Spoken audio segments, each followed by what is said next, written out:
Eden, I think tab has to be connected again. Wait, I'll try to tell.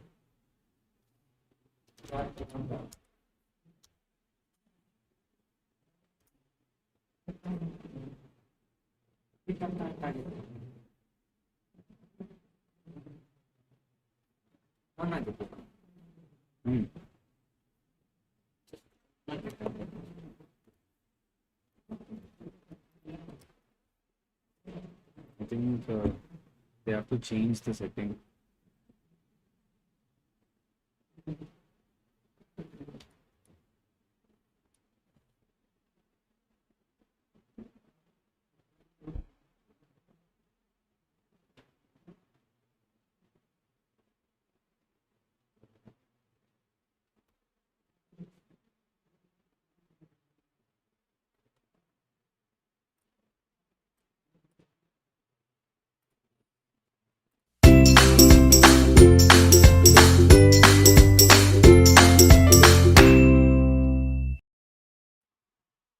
Hello guys, I hope I'm audible.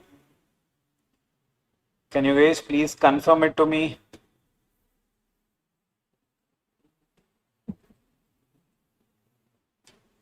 I'm audible. Good to start.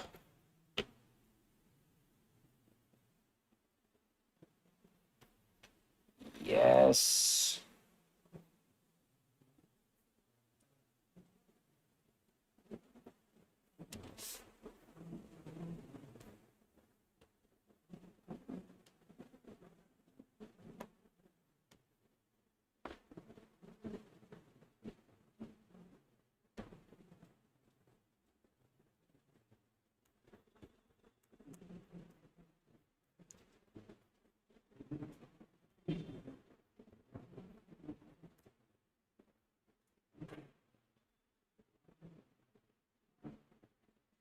Okay, fair enough. So let's start, people.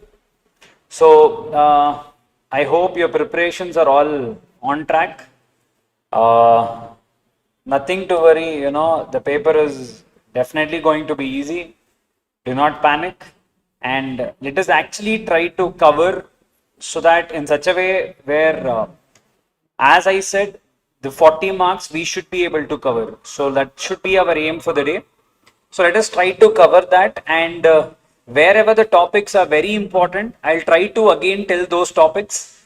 So let us keep a bit time bound. I know you guys have the full day that you guys have to go for preparation. So I'll keep that in mind, and whichever are the topics which I feel is very important, I will tell it to you then and there. And apart from that, if you guys have any doubt, feel free to post or comment, and I'll try to address that particular thing as well. Yep, people. So all cool, no worries. Sir, after watching this, will we be able to cover 40 marks? 100% the answer is yes. We will be covering whatever the marks, we will be covering 100% yes. So give more focus towards LLP and FEMA, very, very important. You can expect at least 16, can go up to 20 marks from only these two chapters. Very important. So let us start LLP and FEMA. I'll specifically tell you which are the topics. I'll not keep it like marathon, which is already there up and running. You guys can watch that for in-depth. And in this, I'm going to focus more on those points which are very tricky, very important. I'll pick up that. Yes. Okay, let's start with LLP. Now, chapter 12, people, LLP. We know that LLP is a hybrid instrument of partnership and company, that we know. So I'm taking this difference of opinion, and I'll start from where we can expect the questions. The first thing, people, the body corporate definition is very important. They can either ask it from LLP point of view, or they can ask you from the Companies Act point of view. But the chance of body corporate being asked from LLP is maximum.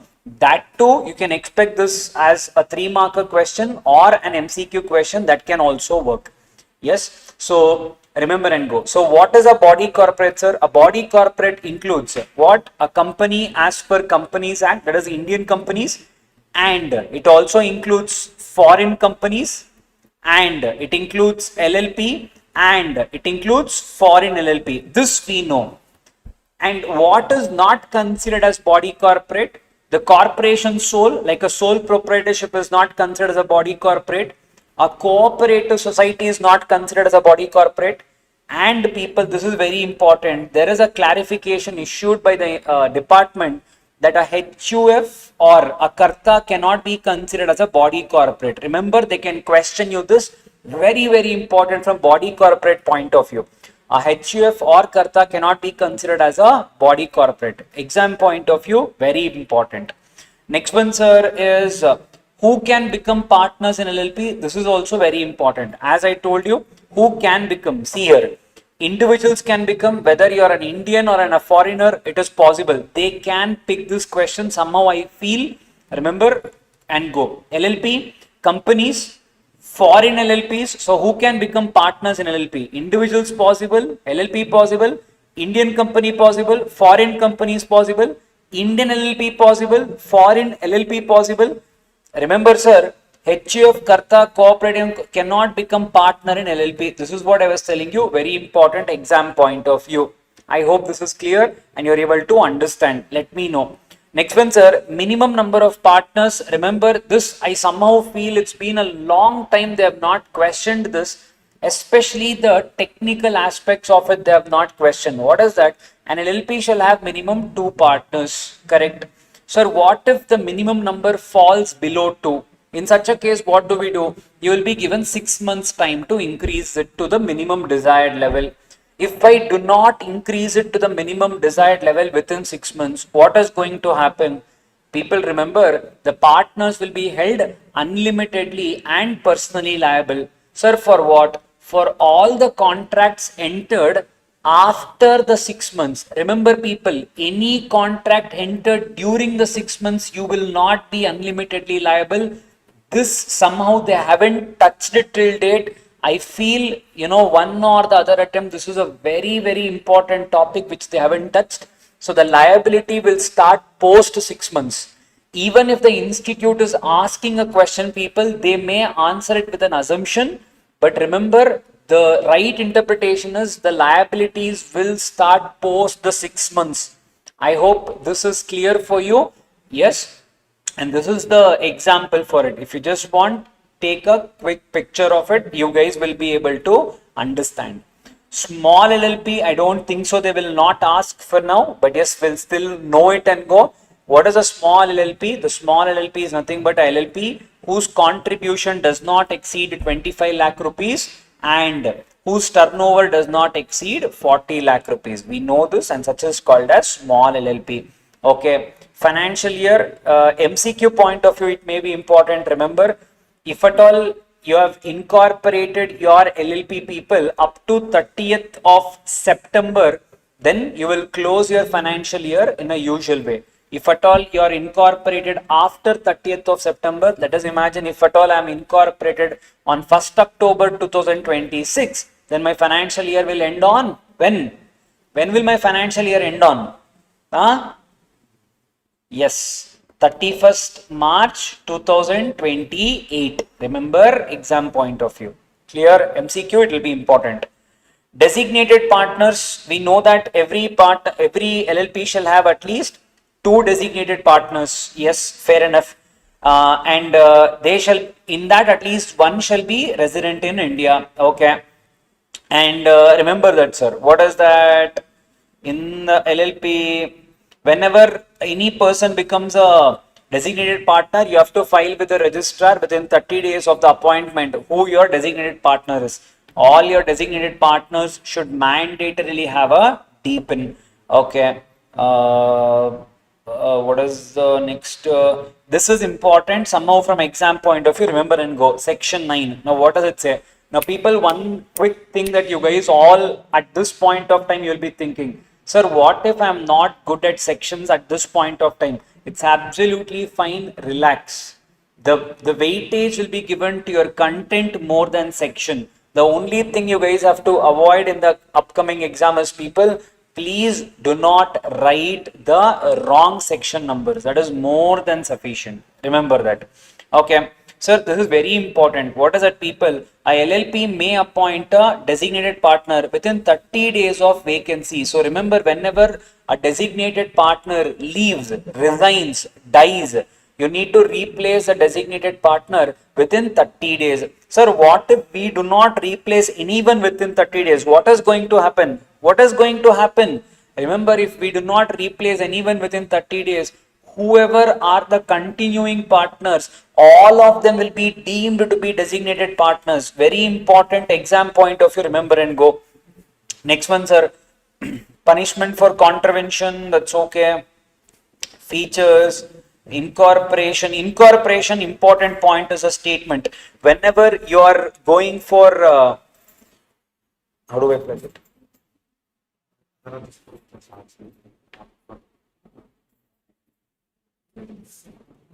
So whenever you're filing your incorporation document, that is, people, whenever I'm filing form Philip, correct? Now this form Philip needs to be accompanied by a statement. What is a statement, sir? The statement says, people, that whatever is the form that we have prepared, we have followed all the rules, we have followed all the regulations, and we clearly say that whatever is the forms we are filing, it is in a prescribed format.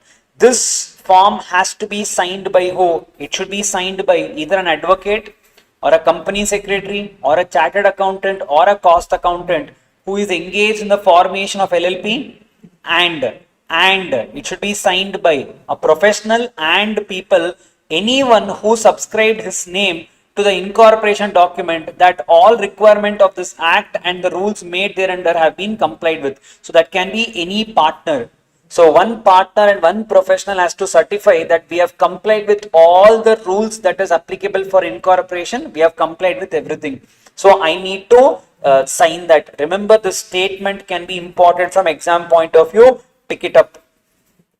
False statement, there can be, liability. For a false statement, there can be a liability. Okay, incorporation by registration may accept statement, certificate, effect of registration, registered office of LLP. Remember, whenever there is a change in the registered office address, first thing, you need to file a registered office address always with ROC, so that at any given point of time, the registrar should be able to communicate with you. And how can anyone communicate with LLP? People, it can be by post, or by registered post, or by any other manner. You can communicate with the designated partners or LLP for that matter. Okay. Name, people. So in name, what is important? Remember, whenever I am incorporating my LLP, first what will I do? I'm going to reserve my name. Always remember, the reserved name will be valid for how many days? MCQ, very, very important. They are picking up these questions off late a lot. Sir, a reserved name will be valid for how many days? The reserved name will be valid for a period of 3 months. Within 3 months, I will have to complete my all the other formalities. If I do not complete all my other formalities within 3 months, people, what is going to happen? That reserved name is going to lapse. Okay, remember that. Rectification of a name. We know we can expect a question here, whether from Companies Act point of view or it can be from LLP's point of view. What is that? If your name is similar to any of the registered trademark or a LLP or a company, now in such case, what do we do? If we file an application to the central government, and if central government is also convinced, in such case, what will we do? Central government will issue an order to change the name of your LLP, because your name is similar to any existing LLP company or registered trademark. In such case, what do I have to do? In such case, I will have to change my name within 3 months of the order passed by the central government. Remember that. Okay, and not only that, sir, this is very important. They have asked you the procedures 1 or 2 times which students will leave and go. So remember, within 3 months, I will have to comply with the central government's order. If I do not comply, what is going to happen? If I do not comply, central government only is going to allot me a new name. Sir, okay, I will not go till there, sir. I will only change it on my own. So, if I change on my own, what should I do? Remember, whenever you update your name, you need to intimate the registrar within 15 days. And sir, within 30 days of such change, I also need to update my LLP deed. So remember that. Yes, so what I'm telling you people is once I change my name, I need to make sure, I need to intimate the registrar what is my new name within 15 days. And sir, I also need to update my LLP deed within 30 days. Remember, they can ask you. Yes, all of you. So failure, CG only will allot you a new name. Hello, okay, partners and their relations, relationship of partners, duties by cessation of accordance. Okay, people, this is very important. What is that? Now, sir, whenever a partner leaves the LLP and goes, now the question is, will he ceases to be a partner? Imagine I've given my resignation to the LLP and I've left the LLP. I'm no longer with the LLP. Now, sir, if LLP does any act as a partner after I leave, am I still liable? What do you guys think? Am I still liable? People, this is the answer. They can ask you a question. What is that, sir? See, the former partner is to be regarded as still being a partner. You will be still treated as a partner even after leaving. When? Unless the person has noticed that the former partner has ceased. What do I mean by that? Imagine if ABC LLP, if we are interacting with some company, ABC Limited, if we are entering into a contract with them, they're telling, imagine if A has retired, he has resigned, he has left. Now the question is, people, does ABC Limited know about it? Sir, no, we don't know that A has left. Then people, they will ask one more question. Okay, we have not intimated you about A leaving us. Yes, sir, we have not intimated. Okay, second question to you. You have not intimated to ABC. Have you at least intimated to the registrar? Because whenever a new partner comes or a new partner or an old partner leaves, whenever such things happen, you have to intimate to the registrar as well. Whenever there is change in partner, at least have you intimated the registrar? Sir, I have not done that also. So you have neither intimated the party nor have you intimated the registrar. Even in one case it is okay. If both is not happened, people, then you will be still treated as a partner only. So the third party can hold you liable as a partner. Remember this. Yes, Sam. Okay. Next one, sir. This fourth point is also very important. What is that? Sir, remember, I was a partner of the LLP from 2023 to 2027 and I left the firm in 2028. Now, sir, after leaving, am I discharged from all the liabilities that we entered between 2023 to 2027? The answer is no. The liability will still continue. Remember, even after cessation, it does not discharge you from any obligations which I incurred while I was a partner. It will continue even after I leave. Is this clear, all of you? That is very important. Remember and go tricky parts. I'm just picking up those things. Okay, registration of changes, if any. Remember, whenever a partner changes, I was just telling you that you have to intimate to the company. Company will intimate to the registrar within 30 days of the change. The change can be the partners changing their name, their address, or the partners coming in or the partners going out. I need to intimate it to the ROC. Okay. Now, what is the sixth point, sir? This can also be a question. Important exam point of view. Remember. Now, what is that?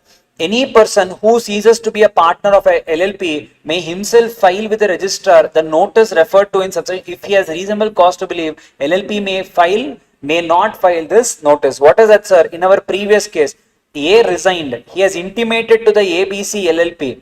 I have intimated, but what happened? They have not intimated to the registrar. In such case, what to do? To avoid this obligation, what you can do, you can also directly intimate to the registrar. If you think LLP is not going to intimate, they can ask you, does A have any other alternative route available? You can say this is the alternative route available. Is this clear, all of you? Pakka, 100%. Okay, fair enough. Extent and limitation. Sir, this is also important. Remember and go. What is that, sir?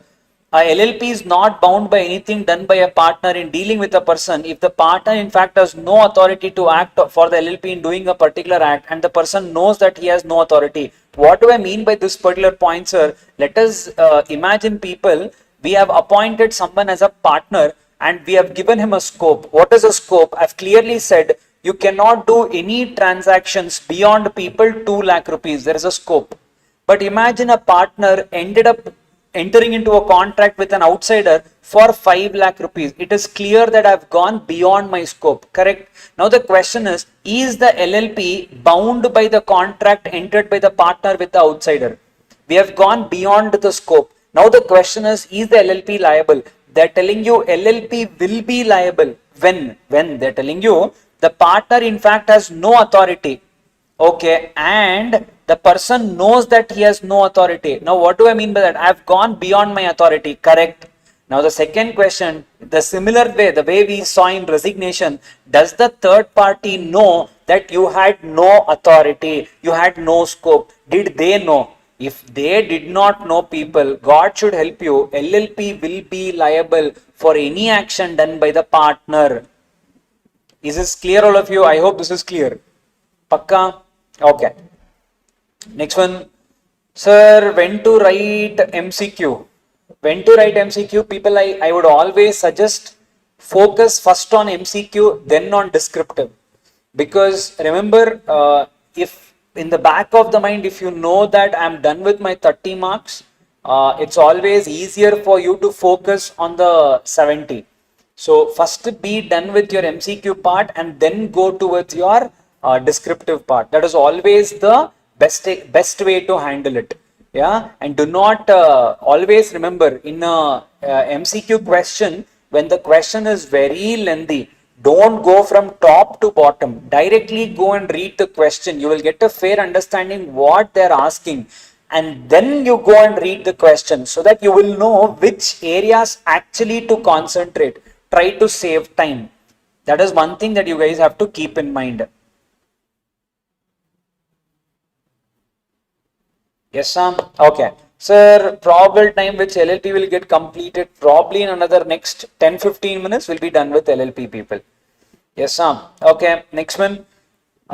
Extent not personally liable. We know that it is always limited liability, holding out. Remember, people, very important. What is LLP partner by holding out, people? Whenever there is a person who is introduced to the world as a partner, only to that person we are liable. That means if I am introduced as a partner to E, only to E I am liable. I am not liable to anyone else. Remember this. I am not liable to anyone else. And if there is any profit that comes also, I will get it. If there is any loss also, I will be liable for it. That is the partnership by holding out. Next one is unlimited liability in case of fraud. If there is a fraud, there is unlimited liability. Read that and go, it is fraud. That's why I'm not going in detail. Next one is whistleblowing, important from exam point of view. What is whistleblowing, people? I'll tell you where exactly they will question as well. What is that? See, when the court or tribunal may reduce, or this is very important, waive any penalty. That means what? I can even levy 0 penalty on you. So reduces, if the minimum penalty is safe, they have given you, the penalty can go up to 1 lakh. I can take only 50,000 rupees from you as a penalty. That is also okay. Or I can even levy 0. That is, I can completely waive off the penalty. That also I can do it. Yes. Okay. Okay, sir. Whistleblowing is me coming and reporting a fraud. That, sir, someone has done a fraud. I'll come and tell that. And based upon my information, if that information was useful, or based upon my information, if at all any partner or LLP was convicted, in such case, what is going to happen, people? In such case, we are going to hold the partner, we will give him a credit. We will make sure that he is not affected with any liability. That is what they have given here. Remember. And remember, they shall not be discharged, demoted, suspended, or threatened. They should be always protected. Remember, people, a recently asked question, contribution. What is that? Sir, what and all we can bring in as contribution? Remember, we will only think always from capital point of view. I will tell you what possibly you can expect. Remember, contribution can be anything tangible, movable, immovable, intangible. Remember and go. Intangible assets can also be introduced as a capital. Only that another thing, people, property including money, Promissory note, people, remember. What is a promissory note? I'm not giving money today. I'm telling I will give it to you in the future after 1 year. Why am I telling you this is important? It is not in our syllabus, but in company law, you can never give a promissory note. It has to be only money. So, sir, promissory note is a valid capital. It can be introduced as a valid capital. Next one, people.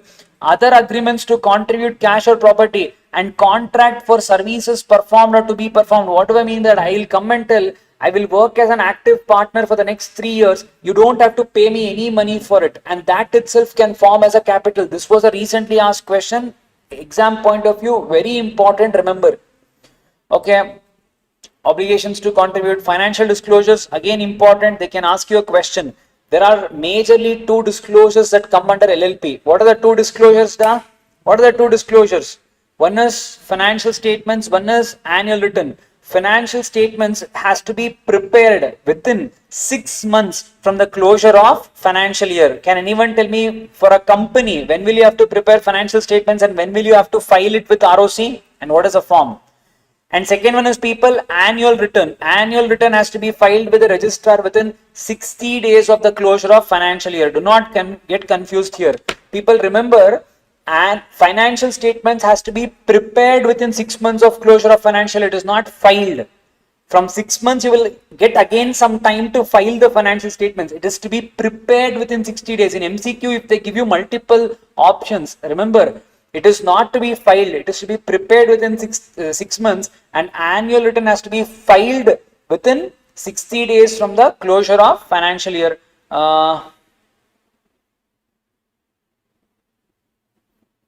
CA foundation, no, you have time da for them tomorrow exam da. We'll focus on them da first. I'll come back to you guys also. We have time. I'll take you guys also for consideration. We have it. Okay, power of registrar to obtain information does not answer. Registrars will perform compounding. Okay, people, compounding of offences. What is this, people? Very important. What is that? If at all, if I only know I have done some mistake, what will I do? I will file my application to the regional director saying that technically what do? We file it with the registrar. The registrar will forward it to people, the regional director. What does it happen? Now, whenever I have done a non-compliance, I will only go and accept my mistake to the registrar saying that, sir, I have done my mistake. Can you please look into it? Now, a person will be appointed not below the rank of RD. Now, what will RD do? RD will take up the matter. RD can compound the offense. Compound means what, people? We can compromise. If the minimum penalty prescribed in the act is 1 lakh and if the maximum penalty is 10 lakh, instead of going for maximum, they can say, okay, pay 1 lakh and leave. Sir, how frequently can I keep doing the mistake? Remember, people, if I do a mistake in the year 2026, let us imagine. Sir, this I compounded in the year 2028. From the day you have compounded this offense, remember the offense, let us imagine, was annual return. We did not file it, now we are filing it. Sir, from the day I have compounded from 2028 for the next 3 years, I cannot compound again the same offense. That means what? Let us imagine in 2029, again I did not file annual return. Now in the year 2030, can I go for compounding of this 2029 offense? Can I do it? Answer is no. I have to wait for 3 years cool off period. After 3 years, yes, I can again compound the same offense. Now, why did I say it is important? Remember, people, sir, what if I have committed some other offense, not annual return? Imagine financial statements. Now, I have not filed it in 2029. Can I go and compound it and can I file it in 2030? Answer is yes, because it is not a similar offense. So that 3 years will only apply for the similar offense. It's not for any other offense. Remember. So similar offense you cannot do. Any other offense you can go and compound. Absolutely allowed. Very, very important exam point if you remember and go. Okay. Whenever the compounding order is given by the RD, you will have to file it with people, the registrar. And the registrar people, what will the registrar do? Registrar, if at all imagine, if some other authority has taken up the case on you, tribunal or anyone, the registrar will tell those people to drop off those proceedings. Remember, important from exam point of view. Done. People, very, very, very important. What is that? Whenever a partner dies, yeah, that means what? His share will be transferred. basically transmitted to the next person. We can call such person as an assignee. So my share will be transferred to the assignee.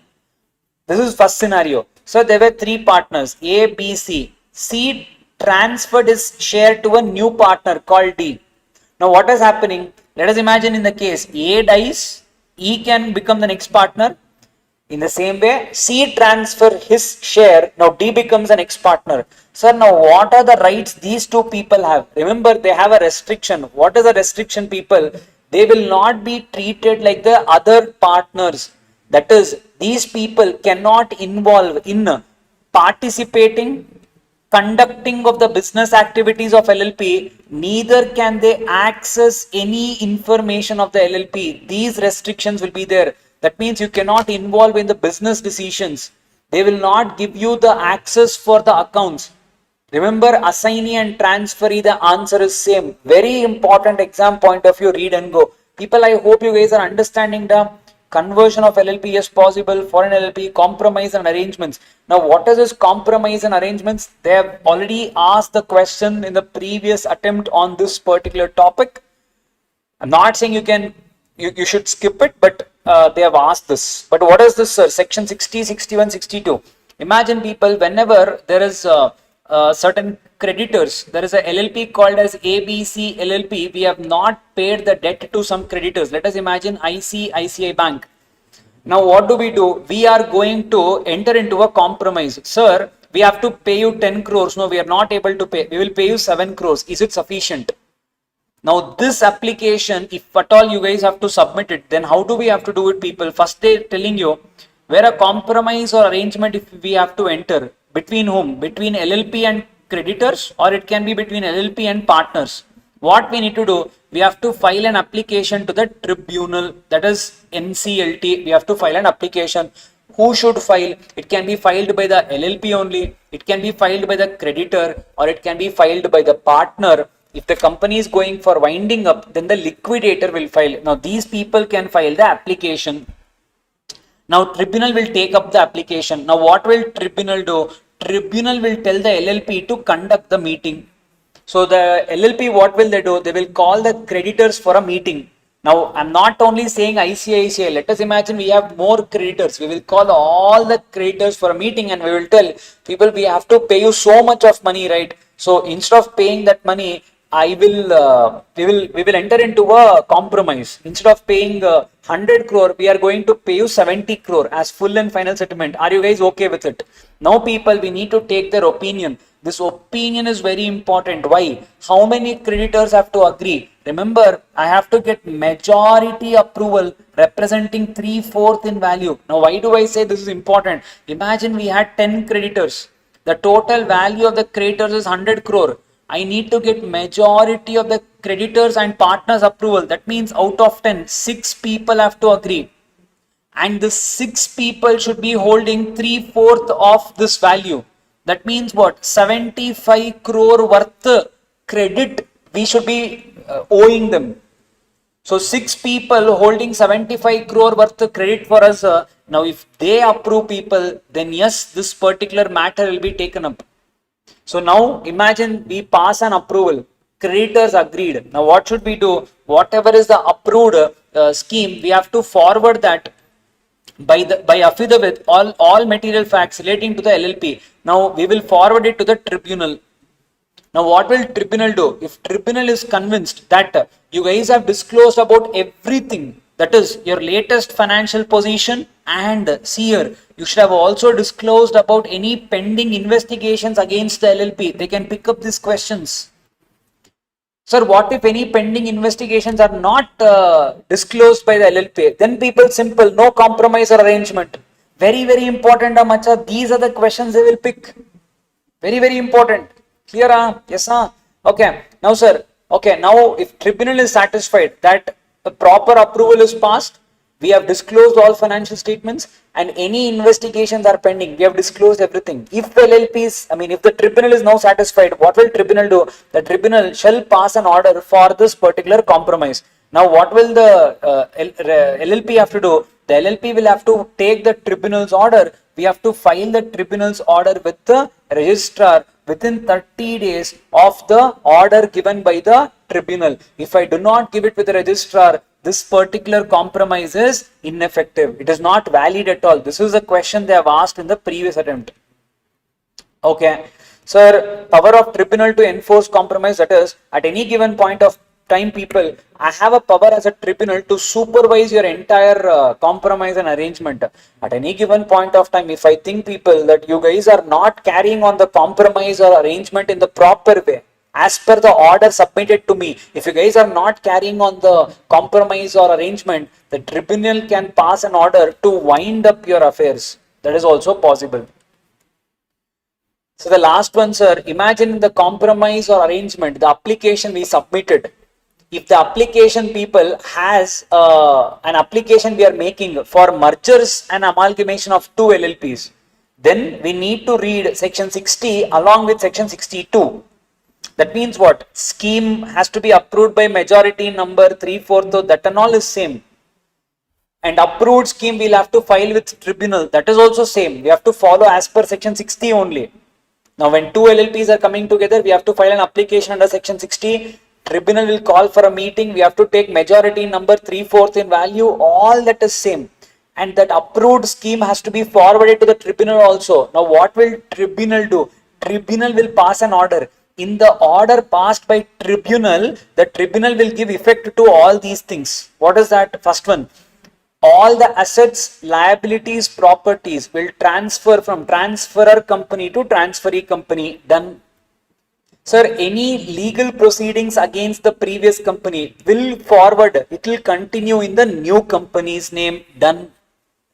Third one, sir, whatever the previous firm, that firm will automatically get dissolved. The transferor firm will get dissolved and the transferee company will acquire all the assets, liabilities and all. So there will be a dissolution without winding up.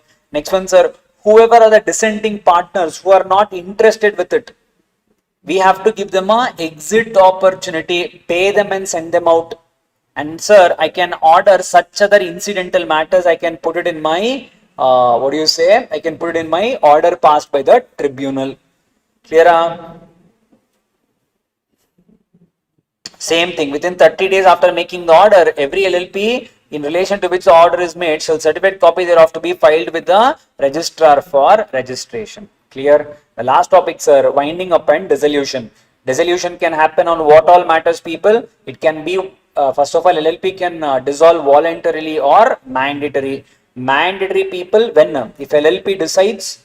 Next one, people, if for a period of more than 6 months, if you're carrying on your activities, unlimited liability, and this also will come. Next one, if the LLP has acted against integrity and sovereignty of India, that is, you have broken the security, if you have gone into terrorism, money laundering, things like that. If the LLP has made a default in filing either annual return or financial statements with the registrar, financial statements here we call it as accounts and solvency, statement of accounts and solvency. If we have not filed it for 5 consecutive financial year, that is also one of the grounds for dissolution. The last one, if the tribunal is of an opinion of just and equitable. Just and equitable, people, is nothing but like an etc. People, these things, and the last thing, this is very important. What is that? Sir, enhanced punishment. Remember this, people. What is that? Generally, if the act tells you to pay a minimum penalty of 1 lakh, maximum is 2 lakh. If it is first time, people, if you keep on repeating it, remember the power is given in the act that if at all it is a repetitive offense, if you are doing it repetitively, then for the second time, I can even charge the double offense of what is prescribed in the act. If the act says 2 lakh, I can even charge 4 lakh on you because it is repetitive in nature. Yes, people, this is your LLP. People, I hope I've tried to tell what are those points where you guys have to pay utmost attention. Try to give maximum preference to those points. Now, before I go forward, you tell me, do you guys have any questions in LLP?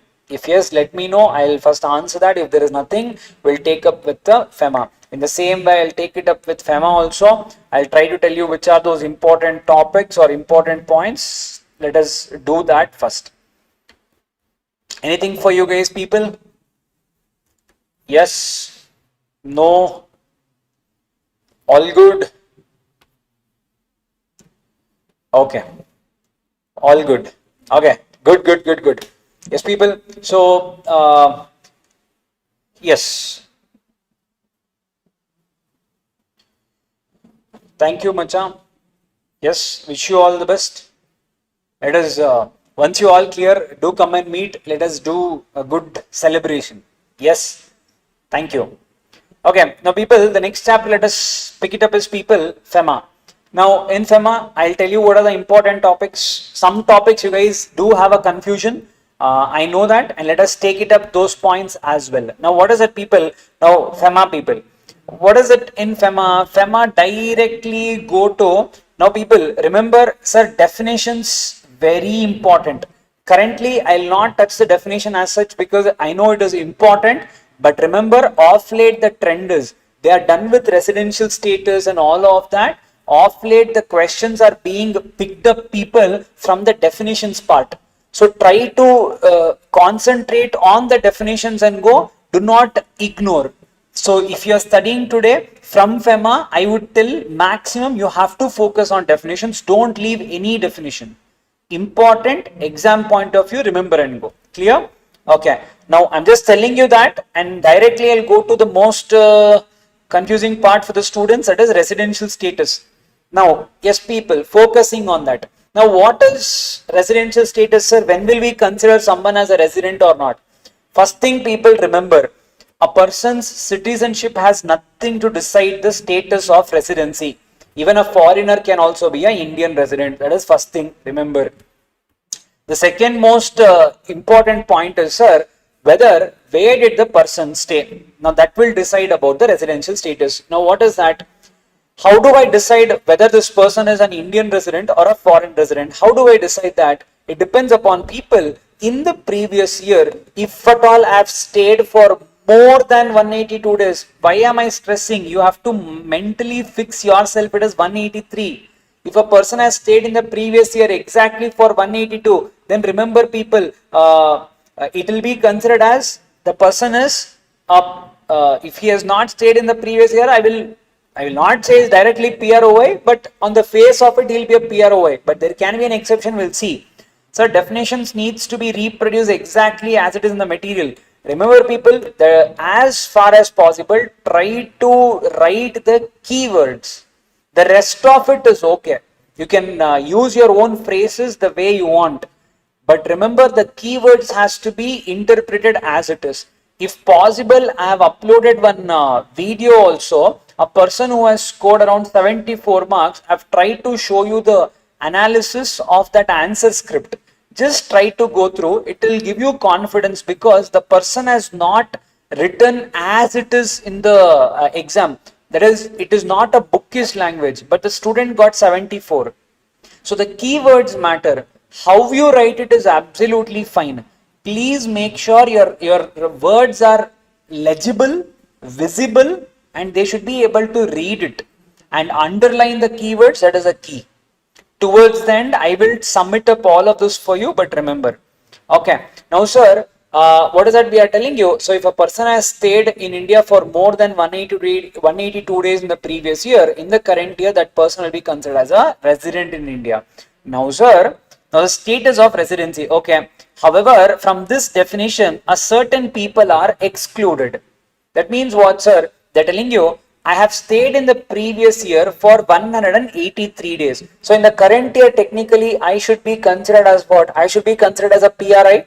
However, in the current year, if I have gone out of India for any of these three purposes, then they are telling I will not be treated as a PRI. I will be treated as a PROI. Sir, what are the three purposes? If I have left India, if I have gone outside India to take up employment, to take up any business, to take up any occasion, or I'm going for any purpose which the period of stay is uncertain. Now, most of you guys will have a question, sir, what is this uncertain? In the exam, how do we need to do? Remember people, if at all in the exam, if they give you a medical ground, now if you do not know how to decide, you guys write one assumption, assuming that the period of stay of this person is uncertain, and we will write it under assumption that is uncertain. So if they give you any ground where you're not able to make out what is the number of days of stay, if you don't know, then people you write down assuming. I'm telling you, especially things like this. For example, if a person has gone for medical treatment, now we do not know. RP has not given a clarification. Now you guys can write whether assuming is uncertain or certain.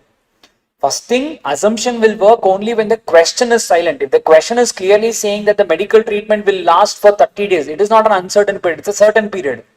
Now, is it coming under these three purposes? It is not coming under these three purposes. So, if a person goes outside India to take up a treatment for 30 days, he will not be treated as a PROI. He is a PRI only. I hope this is clear. Sir, if a person goes outside India for any purpose other than these three, he will be treated as people PRI. If he goes outside India for these three purposes, he will be treated as PROI.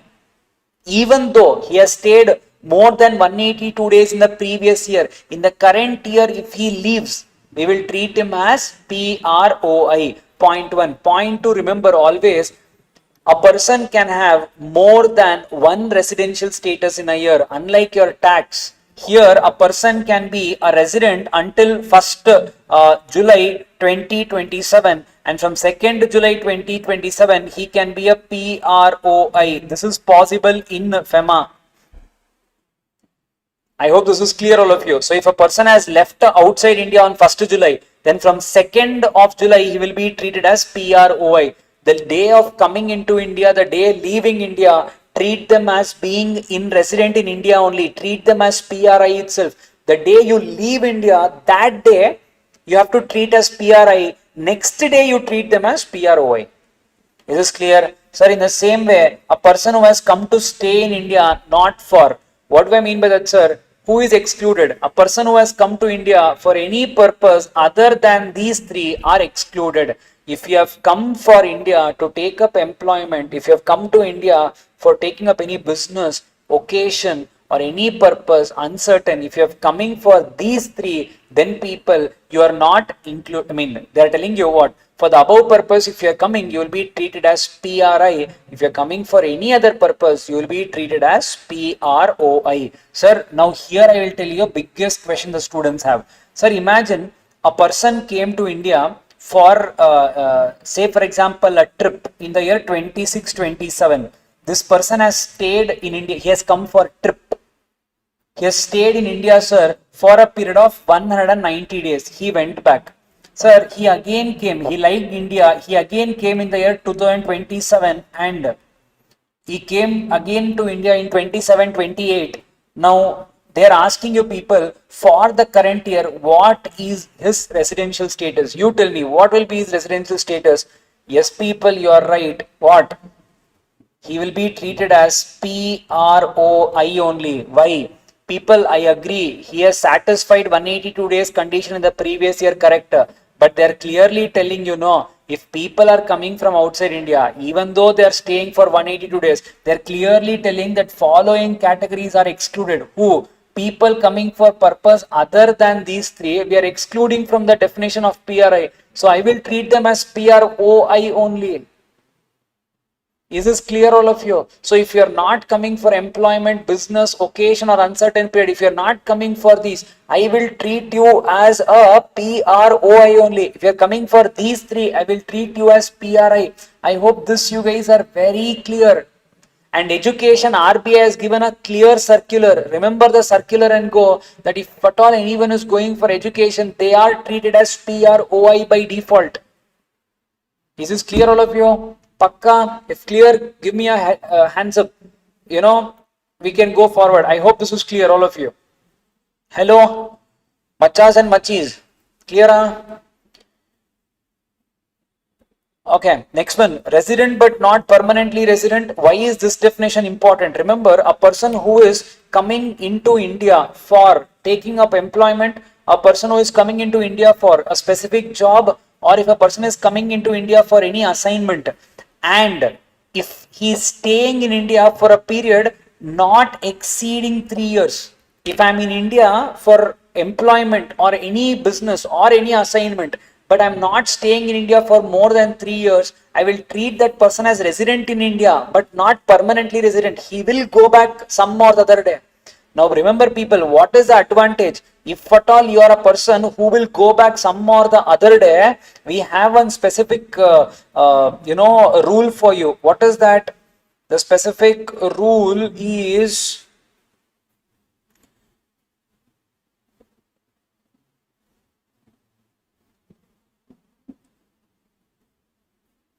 what is a specific note? Remember, take a pic of this and keep it. Very, very important. What is that? If you are a resident but not permanently resident, they have not asked this question majorly many times. From my point of view, very important. What is this? If you are resident but not permanently resident, and if you are a foreign citizen except a Pakistani or citizen of India who is on deputation to India, that means what? Sir, I am an Indian but I have gone and settled abroad. Now they have again sent me back to India on some work. So that's why I came to India, but I will go back again outside India. For me, they're telling you what? How much money I can send abroad. Technically, if you're an Indian, LRS limit will apply to us. Per year, we can send up to 2.5 lakh dollar. But if you are a resident but not permanently resident, if you are earning, let us imagine 5 lakh dollars. Imagine you are someone, I don't know which celebrities are playing cricket now. Imagine you are a Mitchell Stark. You're playing for Delhi. He's getting some 25 crores. Let us imagine if he becomes a resident, but if he's not a permanent resident, his family is outside. What will he do with 25 crores he has earned in India? The law is telling we will allow you to take the entire 25 crore outside India. He's not, I'm telling you, imagine if he becomes a resident but not permanently resident.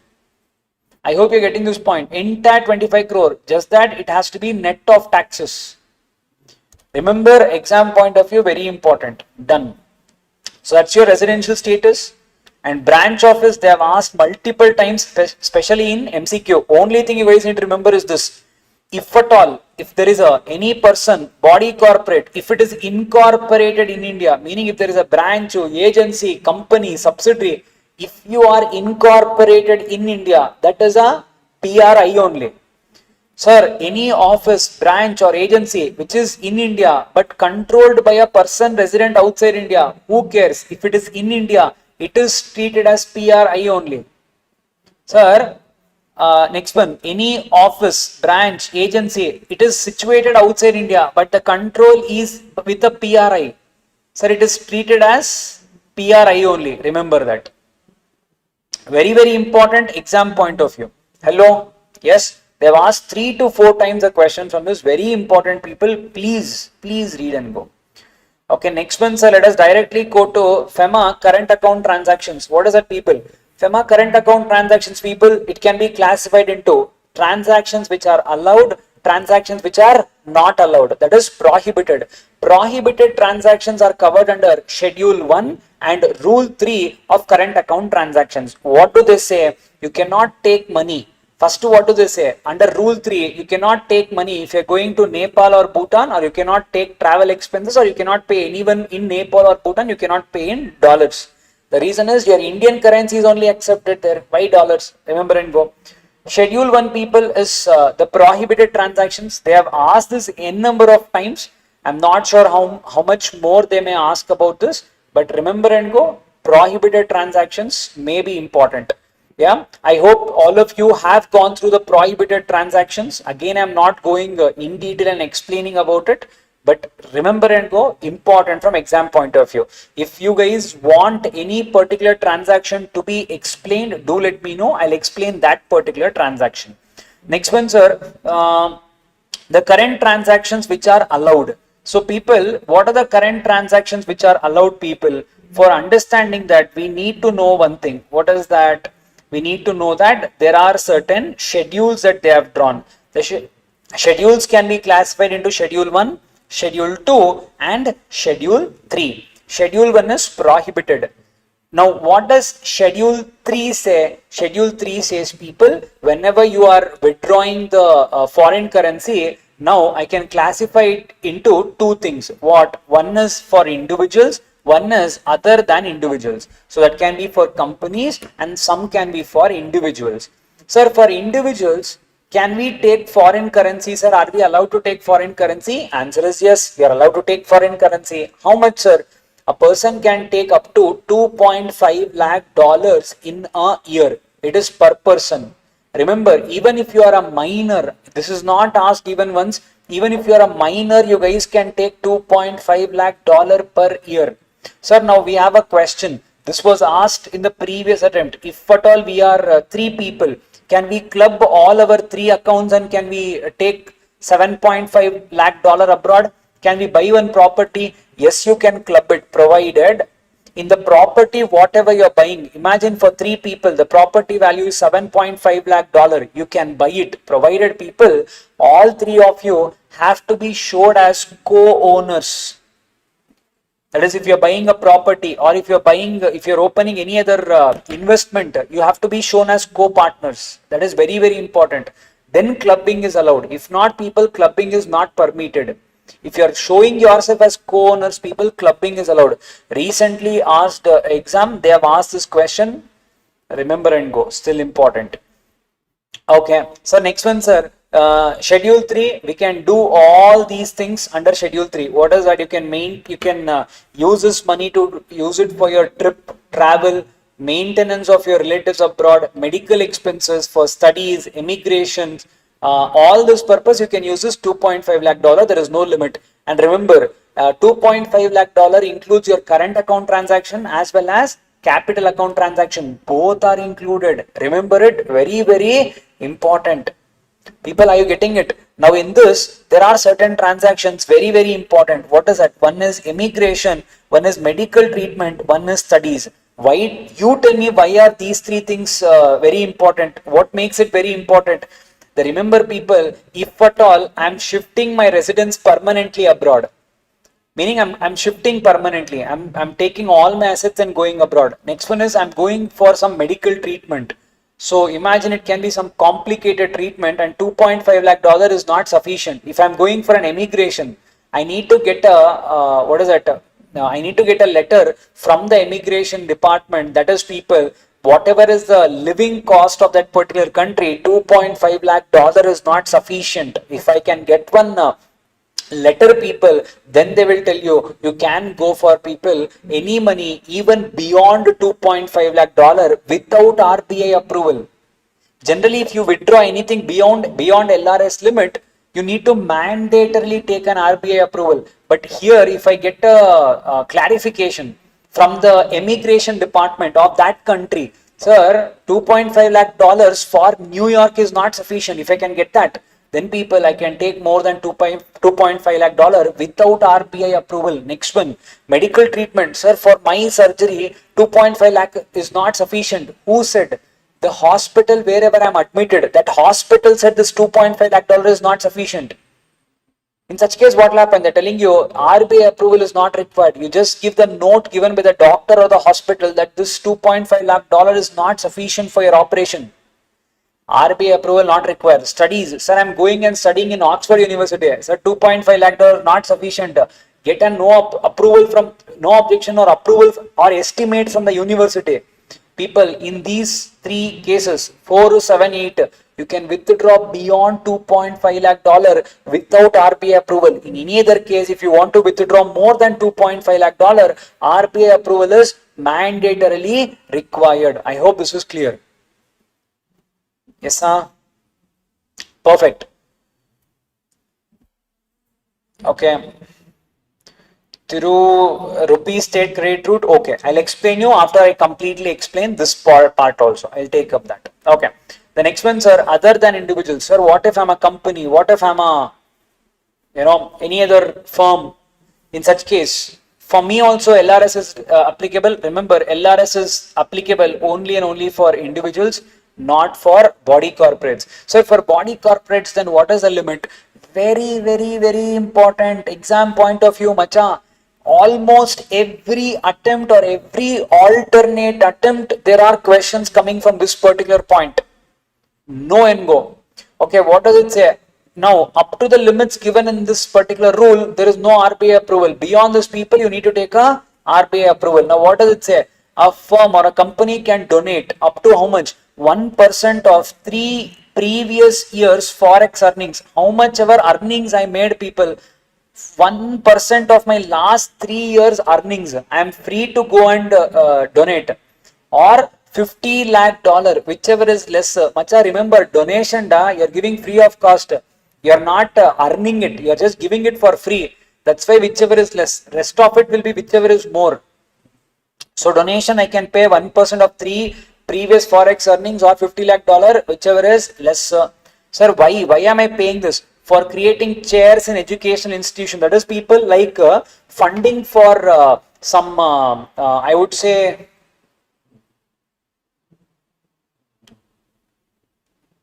what is that, funding for some the teacher or a professor. That is the meaning of creation of chairs. So I can fund any professor there. Okay, next one, funds promoted by educational institutes like scholarships to technical institute in the field of donor company. Imagine if I belong to a steel company, if at all I am giving any donations to association of steel industry, because to do some research and development. If they do some research and development, it will help my organization also, because we will also be benefited. So if you are giving any donations, up to 1% of your 3 previous year earnings or 50 lakh dollar, whichever is less, is allowed. If I want to give more than that, RBI approval is mandatory. Next one, commission per transaction to agent of residential or commercial plots up to $25,000 or 5% of inward remittance. That means how much ever they sent the money, whichever is higher, we are allowed to give people as your commission. Next one, people, remittance for consultancy services projects. Imagine I'm consulting for some metro, that comes under infrastructure. I can pay up to $10 million. Or other consultancy, education, no, IT, any other thing, I can pay up to $1 million. Sir, remittance by any Indian, that is nothing but, people, pre-incorporation, preliminary expenses. Remember, I can pay up to 5% of the investment brought or $1 lakh, whichever is higher. Remember, important exam point of view, and go. Next one, sir, capital account transaction. Directly in capital account transaction, go to these points. These are important.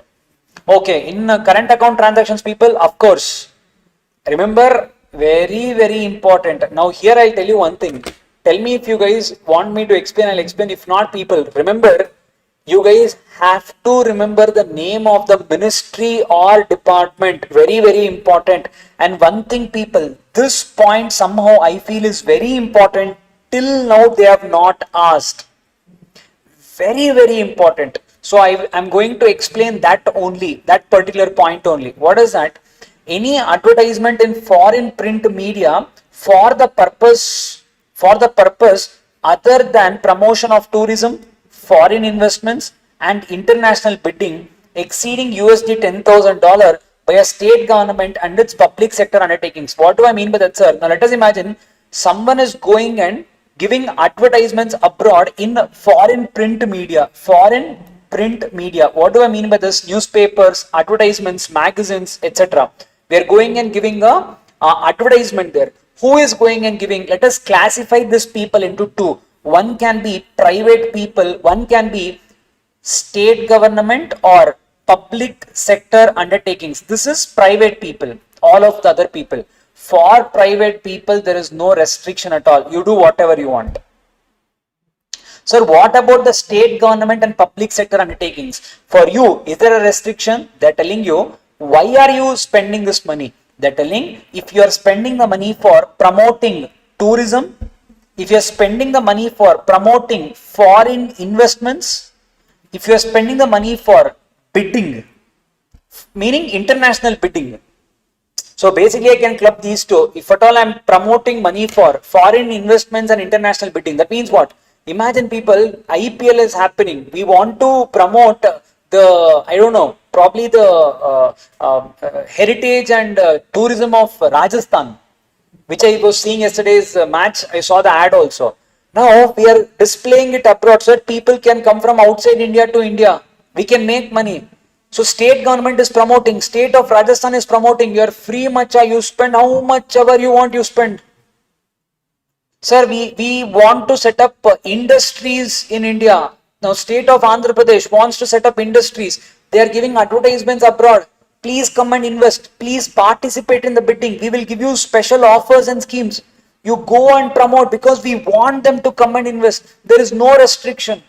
Sir, what if we are going and advertising for any other purpose? If you are going and advertising for any other purpose, people, then remember, you cannot do it more than $10,000. That's the limit. Sir, what if I want to do it beyond that? You need to take the approval of Ministry of Finance, Department of Economic Affairs. That is this entire thing. Yes, sir. Sir, for this no limit. For this $10,000. Any other purpose? I hope this is clear. Okay. Sir, what is rupee state credit route? Okay, most of you have that question only. Let us take up that only. What is rupee state credit route? Okay, let us take up this. Okay, now what is rupee state credit route? People try to understand. India has an agreement with certain countries that we will not pay in foreign currency, but we will settle it in the local currencies itself. Meaning, imagine if we are sending anything, if we are selling anything to a country called as, say, for example, Russia. So, in between Russian government and Indian government, very long back, we had entered into one policy. What is that? Let us not, actually, if you look at everything today, it is all dependent on that only. Whatever these countries, Iran and all wanted to do, they did not want to deal in dollars anymore. They wanted to deal in their own local currencies. So when countries are allowed to deal in their local currencies, we call such route as rupee state credit route. That means what? The transactions here will not happen in foreign currencies. I'm just trying to explain it in a simple language. So if you are exporting any goods to any place where we have entered into a rupee state credit route, that means what? We are selling something to Russia. Now will we get dollars? No, we will get rupees only. So as a country, as a person, did you earn any dollars to your country? No, you will get rupees only. Now what happened? Okay, very good. But the problem is, people, now how did you sell your products to Russia? Sir, there was an agent who connected us to people in Russia. Through them, we sold it. Okay, very good. Now where is this agent? Sir, this agent is in Dubai. Now for connecting you to this person in Russia, you need to pay some commission to the agent. Correct, sir. Sir, how should I pay? You have to pay in dollars. Because he is in Dubai, he will not take your rupees. Now, okay, now I am going to my country and I am taking dollars to pay this person, agent in dollars. Now, the question is, am I allowed to pay this commission? The answer is no, because as a country, you did not earn any dollar. How will the country allow you to pay commission in dollar to the agent? We will not allow you. When you have exported to a country with which we have a agreement, that is called as rupee state credit route. But remember, for India, we have something very abundance. We produce and manufacture something in abundance. What is that, sir? One is people, tea. One is people, tobacco. So here also, if I restrict people, we have already abundance of production. We cannot restrict our abundance. We cannot restrict our supply for us. We already have too much. How many states does manufacture tea alone? You take Ooty, Darjeeling, Assam tea. You see how many places are famous for tea. So they're telling, okay, if you're selling tea and tobacco, I will allow you to pay commission up to 10% of the value of your invoice. Only for these two, rest of it not possible. Let me know if you guys understood it. Okay, the next one, people, I'm just going forward directly to the capital account transaction. Capital account transaction, people, any transaction other than current account is capital account. What should I pay attention here? Remember, capital account transaction is any transaction. In class, I would have given you at least 10 examples of capital account transaction on questionnaire basis. But I'm not able to take everything as of now. Remember, what do you mean by capital account transaction? If at all, if I'm a PRI, if any assets or liabilities are created for me outside India, for me as a PRI, if any assets are created outside India for me, I will consider this as a capital account transaction. Example, now I am a PRI. If I buy Netflix share, an asset is created. This is called capital account transaction. Sir, I purchase a property there. An asset is created outside India. So any change in properties, assets or liabilities of a PRI outside India or PROI in India, we call it as what people, we call it as a capital account transaction. Remember this, all of you, clear? And remember, if at all I'm investing in shares, Netflix share, it is capital account. Dividend on the shares becomes current account. All of you remember that. And remember, sir, what if I'm buying some plant and machinery? I'm buying it from people. A question to you: if I'm buying a plant and machinery from outside India, I want all of you to answer. If I'm buying a plant and machinery from outside India, I'm importing it into India, plant and machinery. If I'm buying it from outside India and if I'm importing it to India, I brought it to India. Yeah, the entire money is settled. And we bought the plant and machinery from outside India to India. What type of transaction is this? Is it current account transaction or capital account transaction? That's your question. After this topic, I will answer. But meanwhile, you tell me what is your answers. So, sir, section 6, what are that people? Of course, they have given us an example of schedule 1 and schedule 2. I'm not going here. It is nothing but people, your balance sheet items, all your loan, your assets, your liabilities, your contingent liabilities, guarantee transaction, the loan transactions, everything will come here, correct?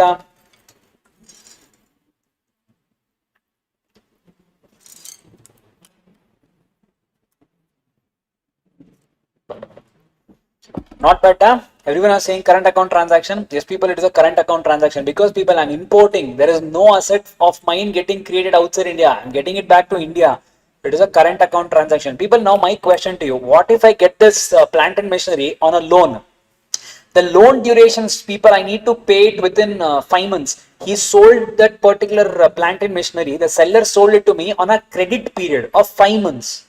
Now tell me what transaction is this? Is it current or capital account transaction? What do you think? Current or capital account transaction? What do you think? 5 months of credit period. What do you think? What do you think? What do you think? Huh?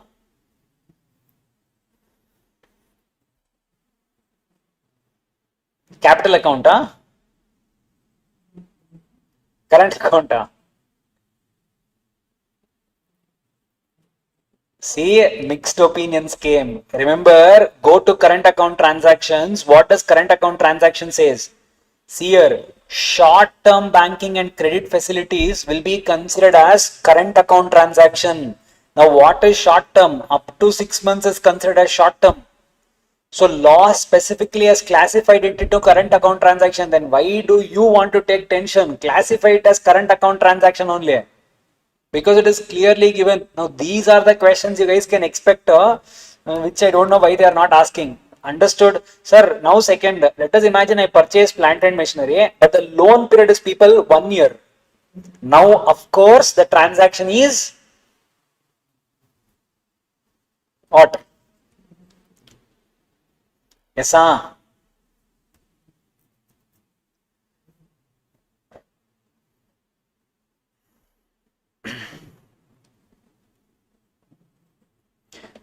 Fair enough. Okay.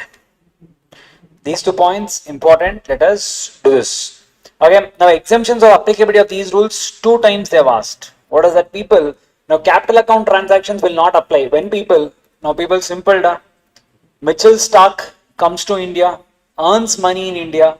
With that money, if he purchases anything in India, that means what, sir? When a person who is a PROI comes to India, he becomes a PRI because he has come on employment and he purchases some assets in India. They're telling you when a person who is a PROI, he purchases some assets in India when he was a PRI.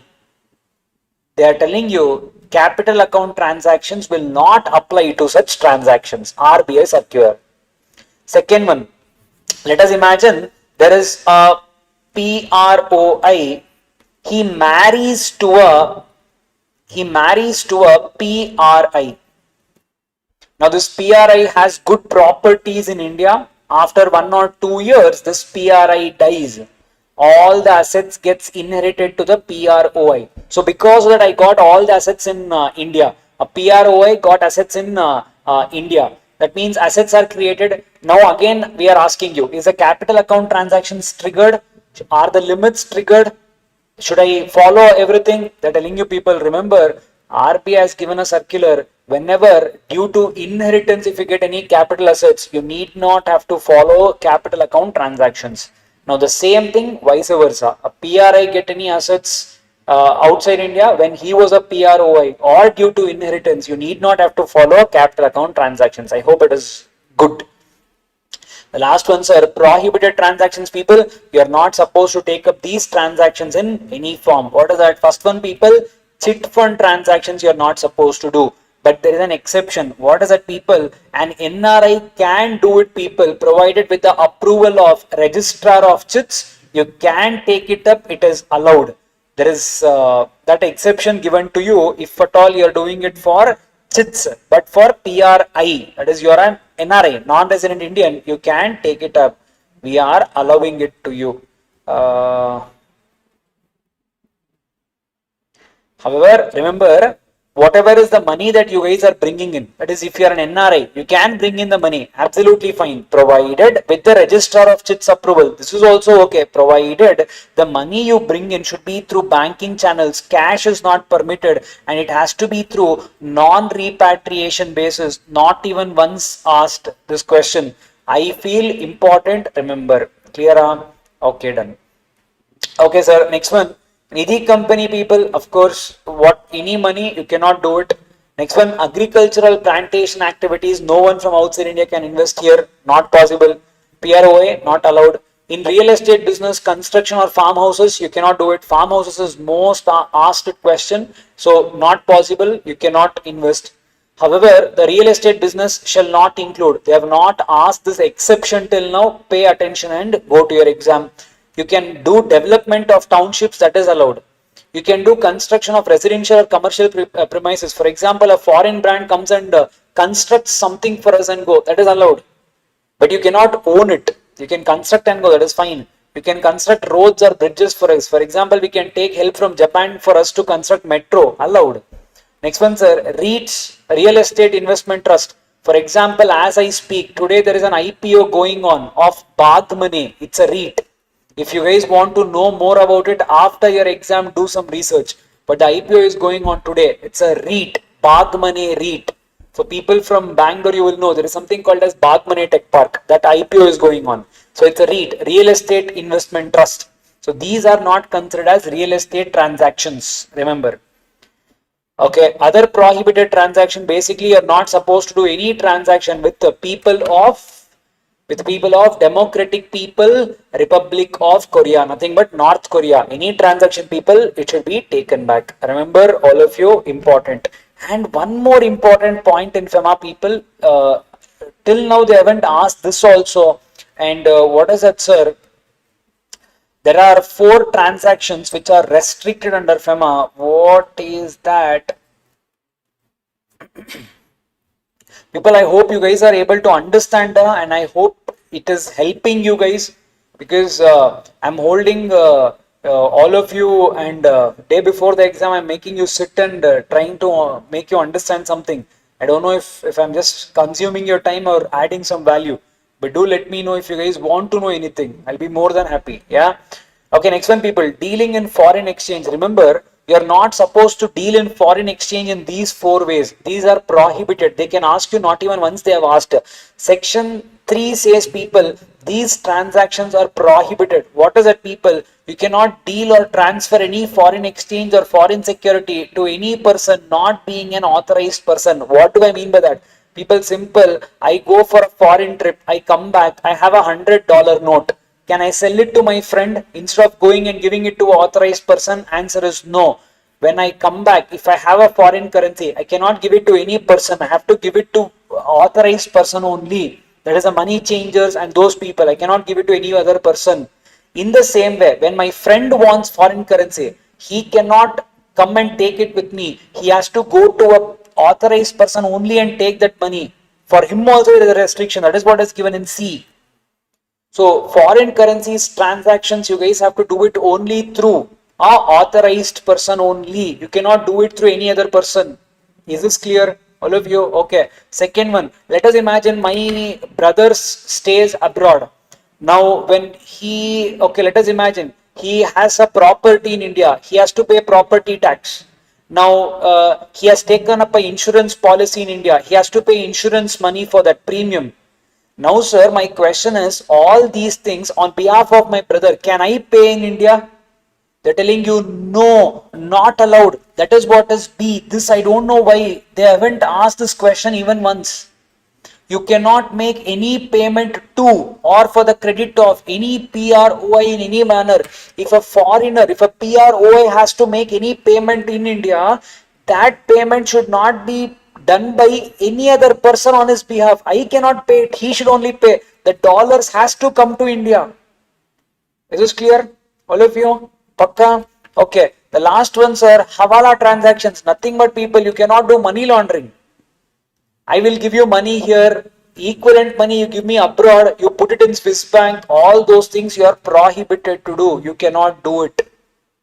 It is clear, all of you? I hope it is clear. Thank you so much. Yes, Sam? Okay, next one, sir. Where is that? Okay.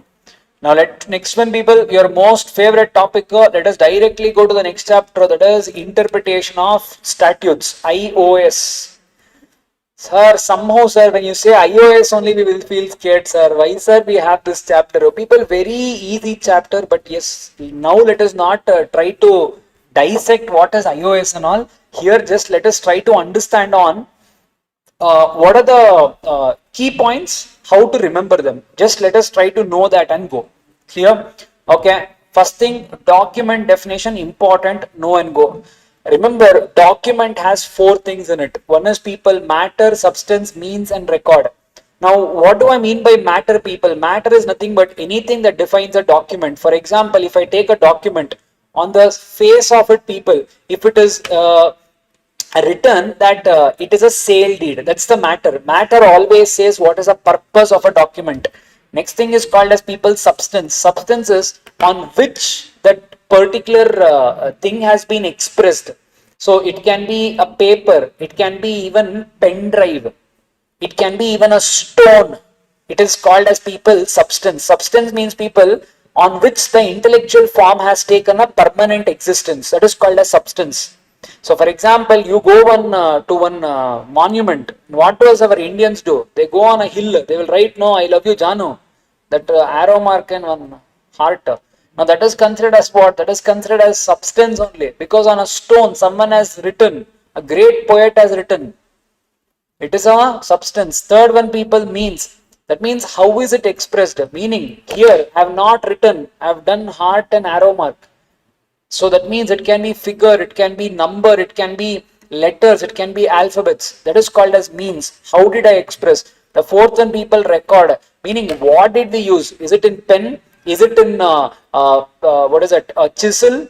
I've sketched, I've carved. How did I express? That is called as record. So matter and substance and means and record. Is this clear?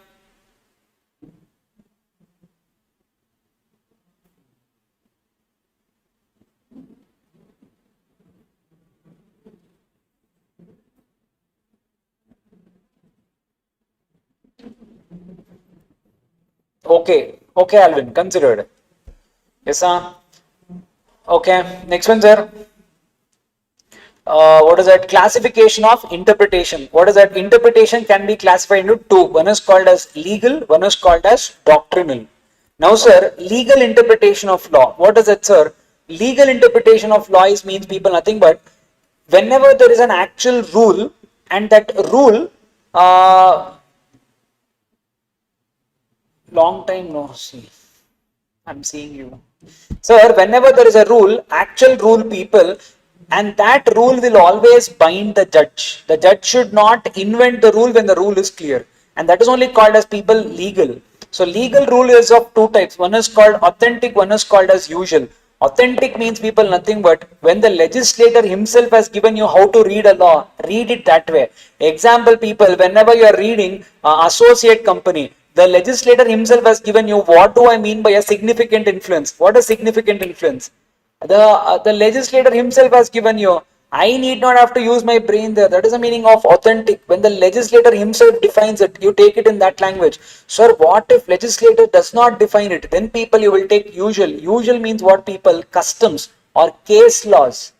You're all from your case laws, you guys know. I need not even explain you. That itself will become a rule. So next one is called as doctrinal. Doctrinal means what people? First thing is take grammatical, meaning regular rules of speech. Try to understand the word in its usual way. If it is still not helping you understand the phrase people, then logical will come into picture. Sir, what do I mean by logical, sir? Logical means people, I will go beyond the words. I will try to understand the intention of the legislator. Remember people, that is a difference between what? The interpretation and construction. Interpretation, as I always give you an example in the class people, let us imagine if you go to a park, in the park it is clearly written that, vehicles are not allowed. Now the question is, what is considered as vehicle here? Let us imagine if you take a baby stroller, is it a vehicle? If a child is riding a two-wheeler bicycle, is it considered as a vehicle? Or if there is a person who is, specially abled, if that person is using a wheelchair, is it considered as a vehicle? Now they have just written as you cannot use a vehicle there. Now people, if I take the word as a word, interpretation, that means vehicle is anything which has wheels. So I cannot allow any of this into the park. If I use the word construction, construction means I try to understand what the lawmaker means. He means anything that disturbs people, anything that causes pollution, anything that is way too harsh and causes harm to the people who are using the park. So that means I can use a baby stroller. That means I can use the wheelchair, as the case may be. That is the meaning of construction. I hope this is clear. Yes, that's the basic difference. Okay. Next ones are rules of interpretation. There are two rules. One is primary, one is secondary. I'll tell you on the face of it. Sir, primary rule. What is primary rule? Rule of literal construction. What is the maxim? Maxim says absoluta sententia expositor non indigent. Don't worry that much. I'll tell you what does it mean. When the sentence is absolute, you do not need an expositor. Expositor means the person who explains. Remember people, if this chapter is self-explanatory, do you need me? That's the meaning of it. That means if the sentence is absolute and clear, you do not need a person to interpret that for you. That's the whole rule. Agreed? Yes. So remember, whenever there are words, one is giving you a narrower meaning, one is giving you a wider meaning, always choose wider. Whenever there is, popular words has to be understood in a popular sense. We had seen an example of beetle leaf, if you remember, example. And next one, sir, technical words are to be understood in a technical sense while you are considering this maxim, that is rule of literal construction. Next one, sir, rule of reasonable construction. What is this people? Utras majis valit kvam paryat. Now the question you guys will have, sir, will I have to remember that maxims? People, it's very hard for me to tell you at this point of time. The answer is yes, people, it is a little important. Yeah, but if you were not able to concentrate and if it is, if you have not done till now, it's okay.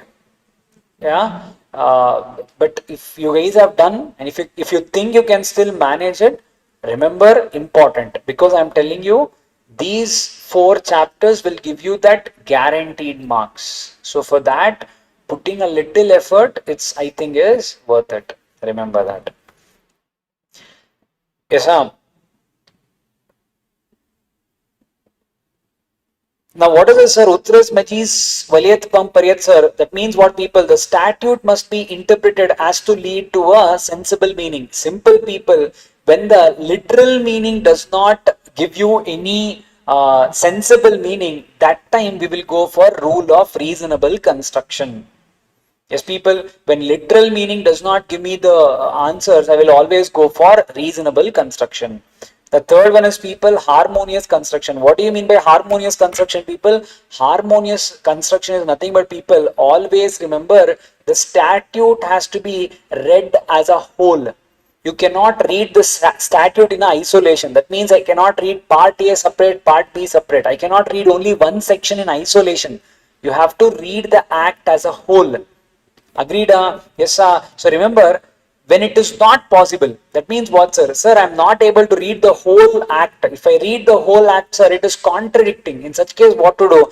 If the whole act is contradicting, people, then always remember the special rule will always prevail over the general rule.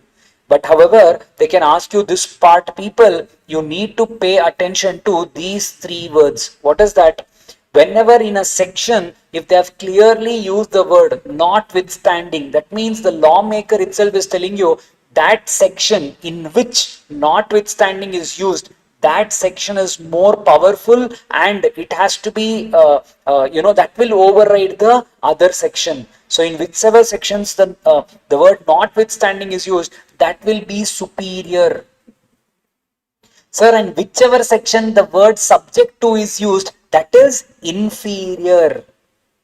That means if the section itself says subject to section 62, that means I am only telling you, you take me second, you take that 62 first. I am only telling you that. So that will give the maximum weightage when compared to this. Yes, so this will have a overriding effect. This will have a, that overriding effect will be given to the other section. Next one, people, without prejudice. Without prejudice means, people, for example, I will clearly write in section, say for example, 13, I will say, without prejudice to anything written in section 61. That means what? Section 13 and section 61 has to be read together. I do not want to say 61 is not superior, or I do not want to say 13 is not superior. Both has to be read hand in hand. That is the meaning of harmonious construction. I hope this is clear. Next one, people, rule of beneficial construction. What is beneficial construction, people? I've given you examples in the class. Also with regards to the people, and one more thing, this particular chapter, if you guys are trying to read it at this point of time, I'm telling you, easily watch the marathon. Probably I have taken 1 hour, but I'm telling you, I have explained everything in that 1 hour, including examples and point by point. Yeah. So here I'm just taking whatever is that important points and I'm just picking it up for you. Now, what is that, people? Beneficial construction or mischief rule. Remember, people, whenever when you are answering a question, imagine there has already been a law. Now there is again a new law. Now, if at all I find difficulty in interpreting any particular point, in such case, if I have to understand how to interpret this law, then I will ask myself the 4 questions. What are the 4 questions? First one, what was the law before making this act? Next one, what was the mischief that law, the previous law, did not provide for? The third one is, what is the remedy the act has provided? Next one, what is the reason for the remedy? They are telling you, if you answer these 4 questions, you will get to know how to interpret this particular law. So try to remember that. Next one, people, a rule of exceptional construction or common sense rule. What is this, people? Rule of exceptional construction or common sense rule. People, remember, people, this is nothing but general rule is what, people? If at all there is a word and written, you have to read both together. The best example is small company. Company which paid up capital does not exceed 4 crore, turnover does not exceed 40 crore as on your attempt. But for anything coming after September and all, people, it will be a 10 and 100 only. So sir, they are telling you both. I have to comply both. That's the meaning of and. If it is written as or, I have to comply any one. Now people, remember, whenever there is, at times, if I read and as and, it will not give me my interpretation. That's why they say exception. What do I mean by that? And can be read as or can be read as and. The best example I can give you, people, e-voting. When is e-voting required? E-voting is required whenever you are a listed company and company is having more than 1,000 shareholders. You have to mandatorily give e-voting facility. Now the question is, people, if I am a listed company and if I am having only 800 shareholders, now should I give e-voting or not? People, that's what is excepting. Correct? Now it's of no use. Now if I read it as and, people remember, even if you're a listed company with having 300 shareholders, you have to mandatorily give e-voting. This has to be read as two different conditions. So exceptional construction I will apply. That's the meaning of exceptional construction. I hope this is clear. The last one, sir, rule of ejusdem generis. What do you mean by ejusdem generis? Whenever there are general words which are followed by special words. That means what, people? I write cat, I write dog, and I write etc. Now this etc. is a general word. What is the meaning of this etc.? That etc. will take the color of the special words. That means what? I am telling you about domestic animals or pet animals, as the case may be. Now people, ejusdem generis rule cannot apply if I have written cat, lion, and bird, and if I write etc. Now this cannot be considered as ejusdem generis, because the series has to belong to a same species. If this does not belong to a same species, people, ejusdem generis cannot apply. And remember, maximum people will get confused between this and nociter associs. What is the difference between this rule and nociter associs? In ejusdem generis, we will use the words like this. That word itself does not have any meaning. For example, I will write cat, lion, bird, or such other animals.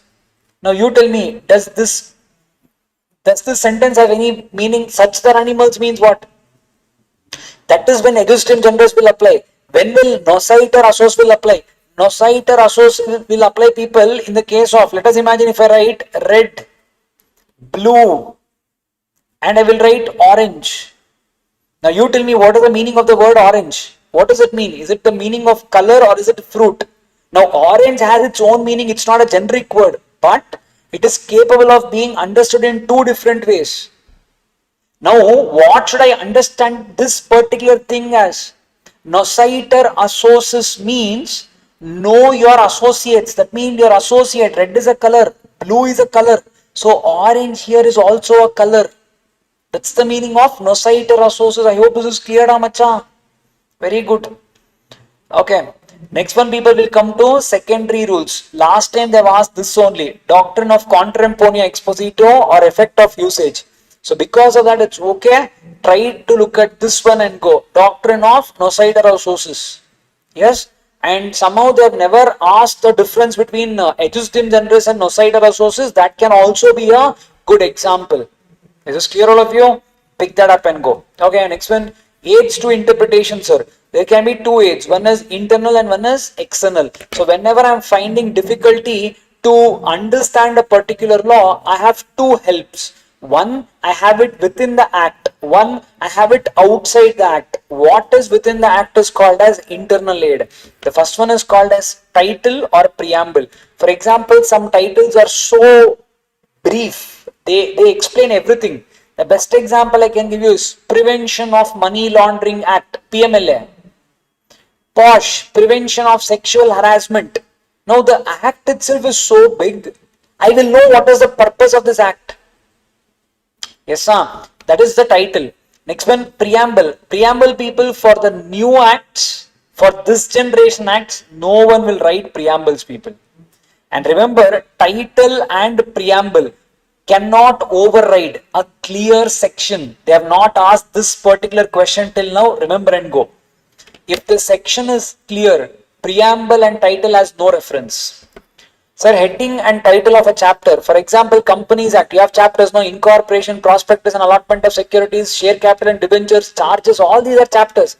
Chapter names also can help you to understand the concept.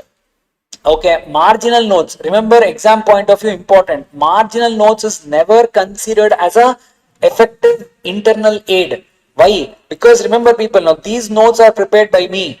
Now you tell me, does it form part of any statute? Answer is no. It is of no use because I did not frame the law. Marginal notes will be given by authors. After the law is made, the marginal notes will come. So remember, people, marginal notes will never be a effective aid. Remember that and go. Okay, definitional section, people, as we already know, definitional sections are very important. Definitional section will always have means. What do I mean by means? The law itself is saying the word means. Whenever the word means is used, it's a dead end. You cannot add any more words to the topic. If the word include is used, you can add more words to that particular definition. Remember and go, important. Next one is illustrations, examples. Indian Contract Act is the best example. Proviso. What is proviso?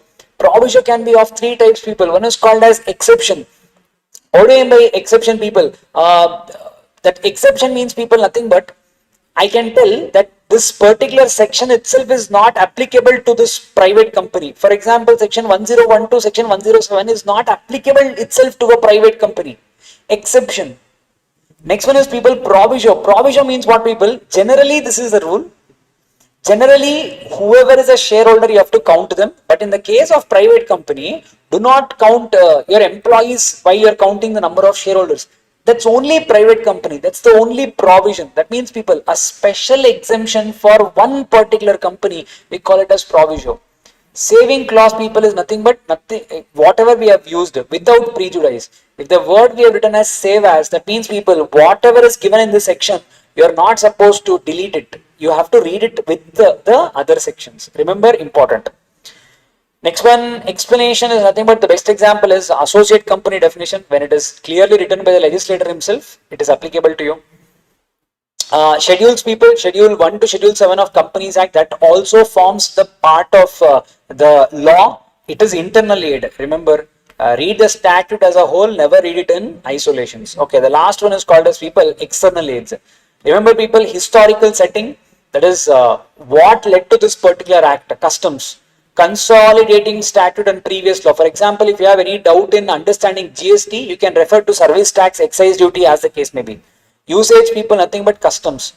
Earlier and later acts people, that is nothing but people. Whenever there is a conflict between earlier and later acts, always remember the repealed act will lose its existence. The later acts will always prevail. Dictionary definition, important. When your dictionary, section 2 does not work, you can go for outside dictionary. The last one people, use of foreign decisions. Remember, we can refer to foreign decisions, but in conflict of Indian and foreign decisions, we'll always have to go with Indian decision. And remember people, I somehow feel the last part is very important. Know this, read this and go. It's very, very easy. Which one I'm talking about people? The rule of interpretation or construction of deeds and documents. The same rules only you need to put in people, nothing more or nothing less will come. But somehow from my point of view, I'm telling you this is very, very important. Read and go. I somehow feel there can be a question from this asked. Yeah. So not even once they have touched this topic, but remember and go. The rules here can be important. Clear all of you? Yes.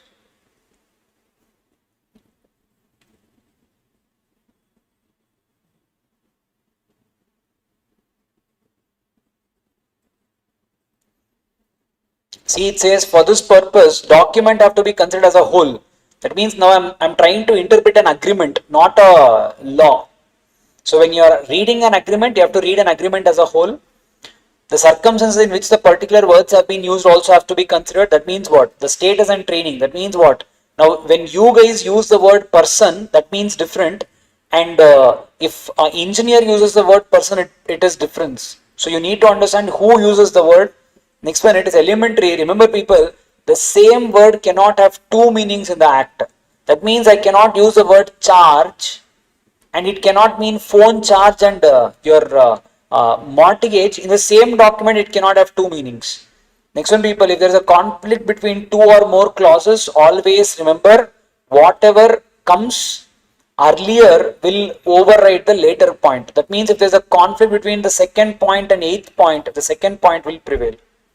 Remember this and go, important from exam point of view. Okay, the last point people, the last topic, let us go to General Clauses Act. I hope you guys are able to revise with me. I hope the pace is okay. I'm trying to go a little early as well so that I can save you a little time and you guys can also do your reading after this. Yes, all of you. Let us go to the last act. That is your General Clauses Act. The first thing, directly go to those topics which you guys would have neglected, and that is only people, nothing but definitions. Correct? Again, I'm telling you the same thing I told you in FEMA, same thing I'm telling you, definitions in General Clauses Act is important. Every random thing is being asked now. So remember, GCA definitions are important.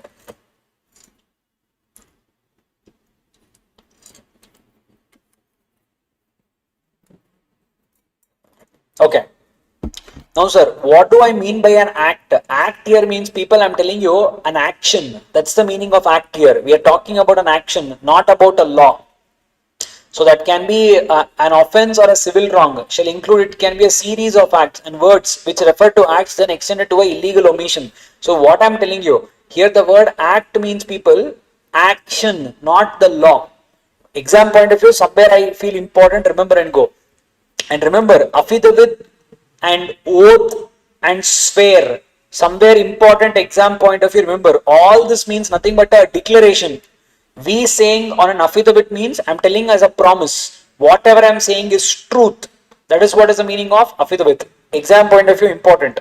Central Act, it's okay, you can skip for now. Central government, it's okay, because for now don't focus on all of this. Document, I've covered in interpretation of statutes. Enactment means, people, law. So generally you say no act, that is the enactment here. Okay. Next one, financial year. Remember, if nothing is given, that means we are following March to April. Good faith. What do I mean by good faith? Important. A thing shall be deemed to be done in good faith where it is in fact done honestly, whether it is done negligently or not. So if you have done honestly, that is fine. Whether you are negligent or not, the term good faith has been defined differently in different enactments. This definition of good faith does not apply to an enactment which contains special definition of its own. This definition may be applied only if there is nothing given in that particular act. Nothing is said to be done in good faith which is done without due care and attention, as is expected with a man of ordinary prudence. An honest purchase made carelessly without making proper inquiries cannot be said to have been made in good faith so as to convey good title. Now, remember, people, this is one particular, a contradictory statement. What is a contradictory statement, people? Here they say whether you do negligently or not, it is still good faith. But in the explanation, they say, people, whether you do it honestly, but if you have done negligently, people, then we cannot call it as good faith. In one attempt, they have asked this question and they have written this as an interpretation.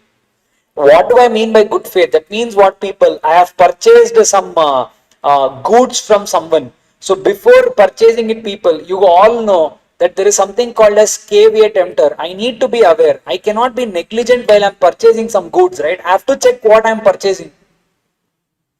But what does the first paragraph say? If you are purchasing honestly, that means, people, I don't know that particular, I'm purchasing a table. I do not know that table is broken. I did not even check. According to the first phrase, that means it's good faith. I will still be safeguarded by law. But as per the second phrase, it says, you are honest, correct. You did not know that it was broken. But my question, did you check? If you are negligent, then the law will not protect you. So there is a conflict. Which one should we prevail? Which one should we refer to? Refer to this particular interpretation. So if you are negligent, law will not protect you. Yes, sir. Okay, fair enough. Government, immovable property, very important exam point of view. It covers land, benefits arising out of land, very important, multiple times asked. What do I mean by benefits arising out of land? Let us imagine, sir, if I sell my land, it is definitely an immovable property, there is no doubt. Sir, what if I am not giving my land? On my land there is soil. I am giving that right to use my soil to someone else. So whatever soil I have, anyone can take. For example, sir, who would want soil? People, whoever is having imagine a nursery, plantation, he wants soil. Imagine if I'm making bricks, I need soil. So sir, even, so it's arising out of land, right? So the soil is also considered as immovable property. Exam point of view, important. Sir, in my land, I have a small pond. I've given the right to do fishing on that land to someone. It is considered as what? Immovable property. Because what, people? It is a benefit arising out of the land. Yes, next one. Right to grow new trees and to get leaves from trees that grow in further are all included in the term immovable property. For example, people, I will say this year, whatever mangoes come in this tree, you can take it. I will give you that right. Mangoes, after you pluck it, it's a movable property. But I'm telling you, you have a right to pluck that mangoes. Me selling you this right is considered as what, people? It is considered as immovable property because it is benefit arising out of land. I hope this is clear, all of you. Clear, all of you? Pakka? Okay, done. Remember, exam point of view, important. Sir, and immovable property does not include what? Standing timber. Timber is nothing but a tree which is grown to be cut because it goes under Sale of Goods Act. Growing crops, your vegetable, grass, leaves, all this is not considered as, people, immovable property. Sir, imprisonment, they have asked it once. What do you mean by imprisonment? Imprisonment means, people, nothing but shall mean imprisonment as defined in Indian Penal Code. What does IPC say? The punishment to which offenders are liable under the code are imprisonment. That means what? It is a punishment for whoever does not follow the law. Imprisonment can be of two types. One is rigorous and one is simple. If you have done a serious offense, you will undergo a rigorous punishment. If you have done not so serious offense, there will be simple punishment. Exam point of view, important. Okay, and the month is like British calendar. Official Gazette, person, see, includes, you can add anything to this. They can club this and iOS. Yeah, include. So person includes company, association. Have they written LLP? No. But LLP, is it considered as a body, a person? Answer is yes, because the word used is include. So I need to take it as extensive. I can add more words to this particular definition. Remember, swear, affidavit, oath. I already told you. Writing here. Okay. Sir, now directly go to the interpretation aspects. Now, what is the interpretation aspects I need to take? We will do it with a summary only. So, these are the sections we need to concentrate on. What is that, people? Section 7 of General Clauses Act. What does it say? It says, people, revival of repealed enactments. Whenever you remove any enactment, people. Now, can I bring back the enactment? It is possible. The best example I can give you is certificate of commencement. We removed section 11 and we introduced section 10A. Can we bring it back? Yes, possible. We have it? No, allowed. Next one, sir. Section 8. In case of repeal and reenactment, references in any other enactment shall be considered as references to the provision so reenacted. What do I mean by that, sir? And also read it with section 28. That means, people, remember here, if you read the definition of securities in Companies Act, it is not defined in Companies Act. Section 28 says one act can give reference to another act. So Companies Act says refer to SCRA Act to know what do you mean by securities. Whatever is the definition of the word securities there, the same is the definition in Companies Act. That is what section 28 says. What does section 8 say? Now, for example, Income Tax Act, we have given reference for your previous act. Now, new act comes into picture. Now, Companies Act gives reference to the old act, but the act has changed. Remember, whenever one act gives reference to another act, if that is replaced, you need to consider the reference is given to the new act only, even if the word is not changed. They can ask you a question, remember. Commencement and termination of time, very, very important. They can combine this topic with any chapter of any law. Whenever you are counting days, do not count the first day, count the last day. That means if at all I have declared dividend on 1st of Jan 27, don't count first. Count your 30 days from 2nd of Jan 27. That is what they are telling you. Okay, done. Next one, sir, section 10. If the court or office is closed on the last day, that means what? They tell you, right? Within 30 days, you need to go to the tribunal. What if on the 30th day the tribunal is closed? You can go on the next day whenever it is open. Measurement of distance, people. Always remember, what does the law say? Whenever you are measuring the distance, whenever you are measuring the distance, see, what does the law say? In the measurement of any distance for the purpose of any central made after the commencement of that distance shall, unless a different intention appears, be measured in a straight line or a horizontal plane. Now, what do I mean by this, people? Let us imagine if I'm referring a law. In that law, it is clearly written the distance should not be taken horizontal, it should be taken vertical. People, unless a different intention appears, that means if the law is specifically written, that is, I'm telling you, if it is clearly saying that you need to take it as vertical, that will only prevail. This will not prevail. Remember, exam point of it is very important. Is this clear, all of you? Okay, done. Next one, sir. Duty to take pro rata. They have asked it in the previous attempt also. If the law says per day penalty is 100, what if I have done a penalty for 2 days? It will be 200 pro rata. Next one, gender. Remember, male includes female, female includes male, and singular includes plural, plural includes singular. Wherever the meaning says so, you can't take maternity benefit act for men. That is not the way it is. Yes, sir. Next one, power conferred may be exercised by authority from time to time. The registrar, we have given him some power. He can use that power whenever he wants. It is not only on 2013. He can use it forever. Power to appoint may be made by name or by ex officio. I can appoint IEP of authority by name, or I can say secretary of MCA will be the chairman of IEPF. I can do it by name, or I can do it by authority. That is called ex officio. Next one is power to appoint include power to suspend. The registrar has been given a power. If anyone does not follow section 8, section 8 and rules, all the licenses given under section 8, I can withdraw it. So power to give also has a power to take it back. Section 17, to indicate the application of law to a person executing function, it shall be sufficient with the official title. What do you mean by that, people? For example, imagine I can tell that the RBI governor, now whoever is the RBI governor today, for him a particular law is applicable. In name I can tell, or I can even tell it by a title. So RBI governor has to do this. Whoever is the governor that day will have to do it.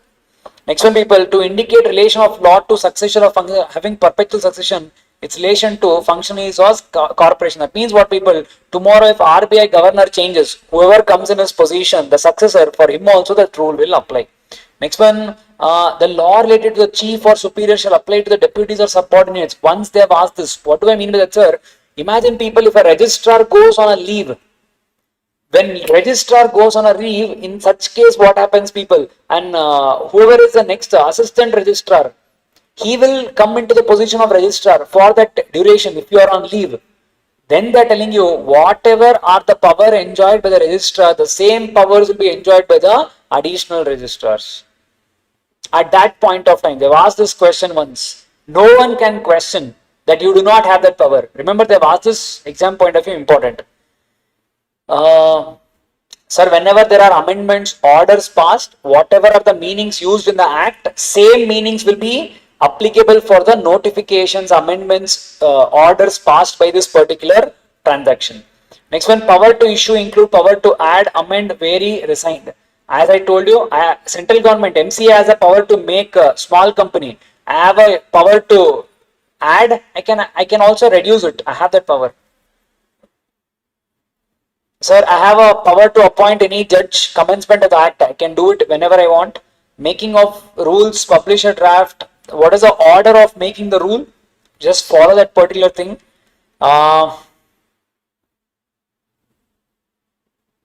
Sir, order, scheme, rules, bylaws of repealed enactment shall continue to re-enacted law also. What is that, people? Now imagine Companies Act 1956 was repealed. What about any amendments made? Any notices issued, any orders issued, what about that? They will continue unless the new act clearly says all the amendments, all the notices, all the circulars come to an end. If that is said, then people, it will come to an end. If not, it will continue. That is what I am telling you. Recovery of fines, how do we recover? If your section clearly says who will recover, they will recover. If your section is silent, people, then we will recover this particular fines as per IPC and CPC, the code of CRPC. One person shall not be punished for same offense twice. Remember, exam point of view, remember. What do I mean by that, people? I've committed an offense, people. Let us imagine for private placement. For this, I've done a violation of security laws also. I've done a violation of Companies Act also. Now, in such case, what to do? Will I be punished in security laws also and Companies Act also? The answer is no. The same person cannot be punished twice for the same offense. However, you can undergo a trial. That means in the court, for both the cases, they will hear you. A case will go, but you cannot be punished twice for the same offense. It is also called as people prohibition against double jeopardy. You cannot be punished twice for the same offense. Remember and go. Sir, again important, remember, sir, if I have given someone a post, but that person did not receive it, now is it considered as the post is actually properly delivered? For that, people, three conditions is to be satisfied. Whoever sent you the post, it should be properly addressed. I should have paid whatever are the charges, and I should have sent you by registered post. If at all I have satisfied all these three, whether you accept it or not, it will be assumed that I have given the post in a right way. Section 28 we have already seen. Section 29 is nothing but people. The General Clauses Act will not apply to the laws which were passed before coming of this particular law. It will not apply to those laws. Clear? So these are the things that you had to know from General Clauses Act, and that is your quick 40 marks. So people, certain things I would want to tell you before I wind up. Remember, it's all okay. Don't get tensed. Try to reach the exam hall prior. Don't be late. It's okay even if you go and sit there 1 hour prior. Go early. That is very, very important, because you are late. The mind becomes a pressure cooker. Don't be late. That's the first thing. Second thing, people, take up the MCQs first. Be conscious on time. Your aim should be to save as much as time in MCQs as possible. And in MCQs, people, always go bottom to top. Don't read the entire paragraph first. Go bottom to top. Is this clear, all of you? Okay. Now remember, your aim is to make sure you guys read. What is that? The questions carefully. Do not miss out answering any point. That is one of the biggest committed mistake. In a 5-mark question, they would have asked you 2-3 questions, but you end up writing answers only for 2. You will miss out knowing that there is a third question. Please read the questions carefully. That is the point. Next one, people, as I told you, reach early. You will be given time to read the question paper. So reach early to your exam center. And remember, people, if you think in any answer something is very important, do underline. Don't underline everything, but underline whatever you think is important. Next thing is very important, people. Remember, whatever you're writing first, let your first one be the most confident question. Whether you know the section number or not, but the opening question, let it be the most confident question. Because that will set the pace for the examiner. The examiner will know, okay, what you're saying is, in the further questions, what you're going to say is right or wrong. I'll be making my assessment. And remember, don't scribble. Don't just write lengthy paragraphs. Try to split it into points. And don't start somehow you want. Don't write it from in between the paper and all. Let the paragraph or the sentence start from that margins. Don't do these silly mistakes. And if you think something is very important, underline. And remember, the biggest thing that I can give you as a tip, no mentioning of a wrong section. Leaving a section is okay if you are not sure. It's okay. At this point of time, I'm telling you, if the sections you're not able to remember, it's absolutely fine. Don't worry. Is this clear? And remember, one important point, push yourself very hard. I know you guys have worked so many days and nights. Now it's all matter of that one night. Push yourself. You guys can do it. And do not give up this one last night. Try to cover as much as possible. Don't try to leave anything. And one thing, don't try to learn any new topic at this point of time.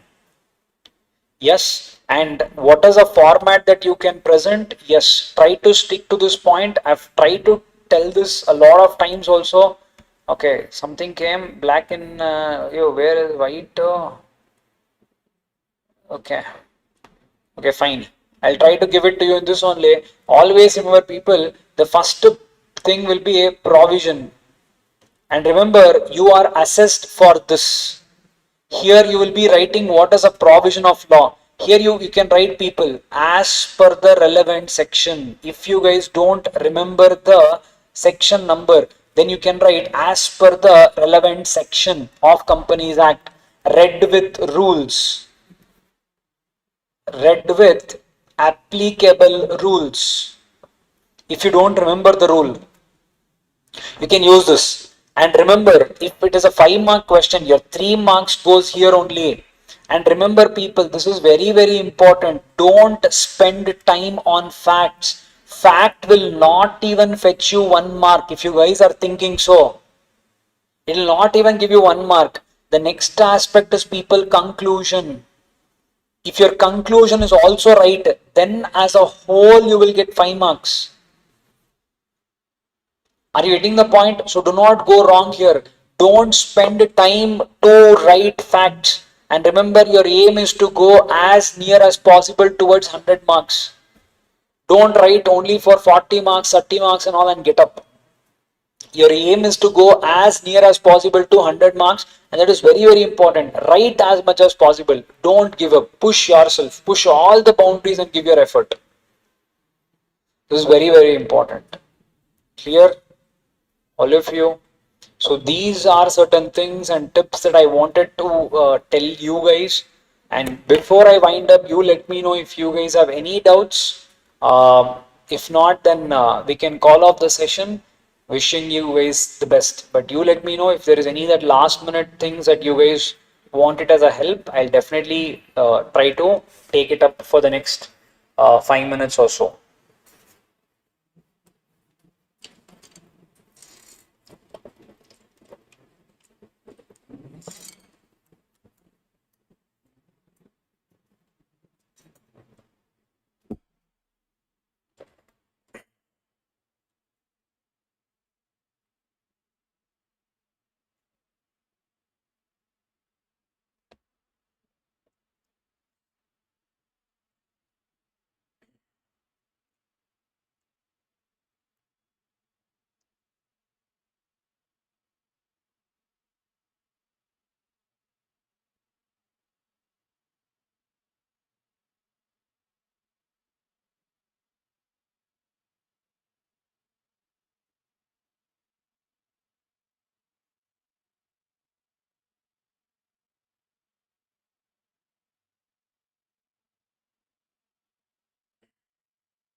CSR.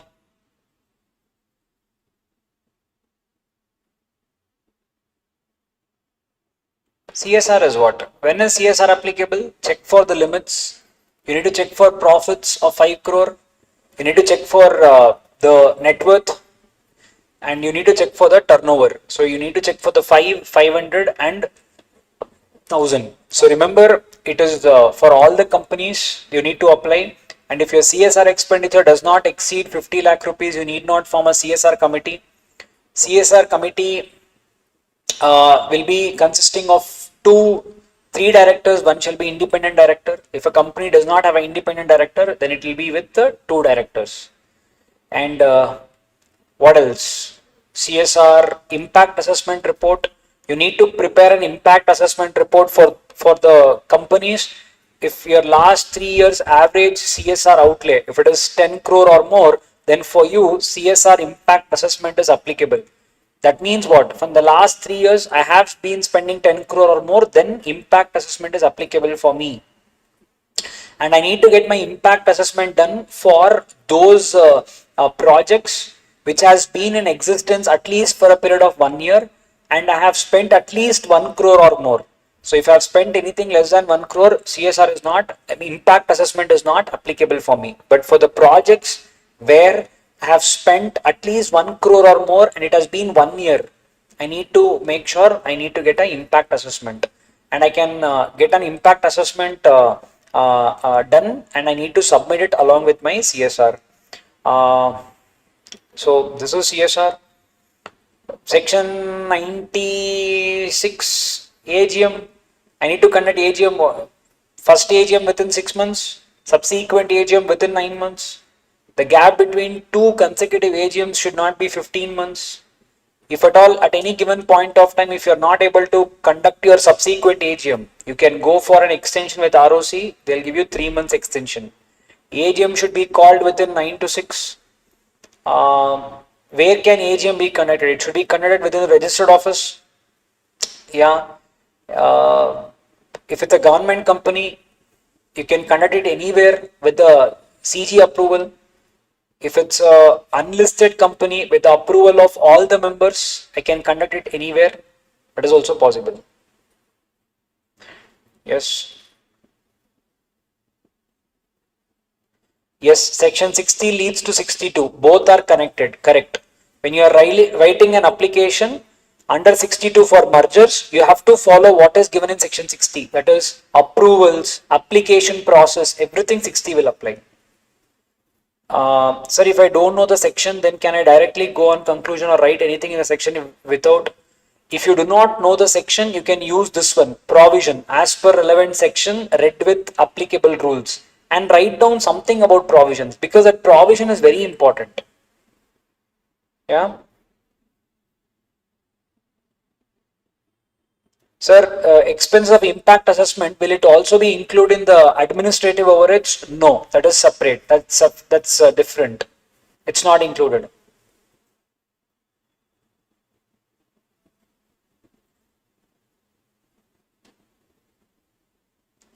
Yes. Any other thing? Sir, not earlier than 3 months, meaning at least 3 months, right? Correct. Not earlier than 3 months means 3 months. Yes. But I need a context to answer that. Which context you're asking that question? Yes. Yeah, feel free to ask. That's what I said. I wanted to do this because you guys will have doubts. If you have any doubts, do let me know. Whatever, quickly, if we can take it up, why not? I'll definitely help you.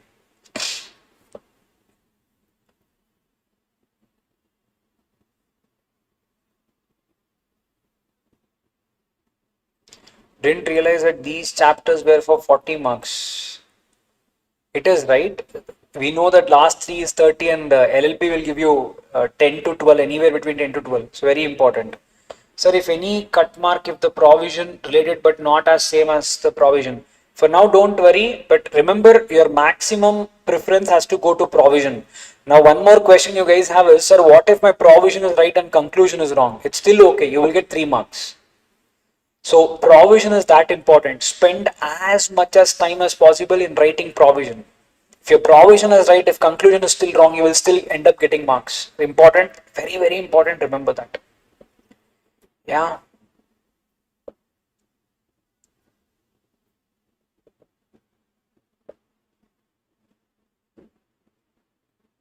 Sir, how do I tell you if something goes good? The people remember, you believe. If tomorrow's exam paper is, if it's going good, please do come and tell. Come and comment here only. I'll let the video be here. Please come and comment here. I'll be reading it. I'll know whether your attempt went good or not. Sir, on Jan 26 MCQ, they have taken one member as quorum in adjourned meeting, but other than NCLT called upon meeting, minimum 2 is right.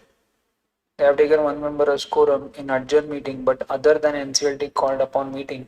So what happened is, people, according to Companies Act, what happens is, whenever there is a meeting called and if the quorum is not present, the meeting will get adjourned to the next, whatever is the next week and all that. There is something called as secretarial standards, which is not there in your syllabus. According to that, in the adjourned meeting also, if there is no quorum, whoever are the members present will become the quorum.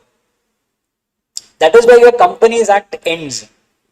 Now, because secretarial standards is not there for you, so in the adjourned meeting, if there is no quorum, the members present will become the quorum, unless and until it is not a requisition meeting. That's the interpretation they have taken. But if I read it, something called Companies Act with something called secretarial standards, if I read it as a whole, then at least 2 people should be present in a adjourned meeting also to form a quorum. Yes. Can you share the chart book? It'll be very, that's very difficult for me to do it as of now, because very, very difficult for me to do this at this point of time. Yeah, a lot of things come here and go, a lot of approvals, IPR issues and all. I'm so sorry. I wish I could help you in that. Sir, if I don't know section, I can write as per provision of law. Absolutely fine, Gayatri. Don't worry. You can use this as per relevant section or as per the applicable law. You can absolutely use this. Don't hesitate. Absolutely fine.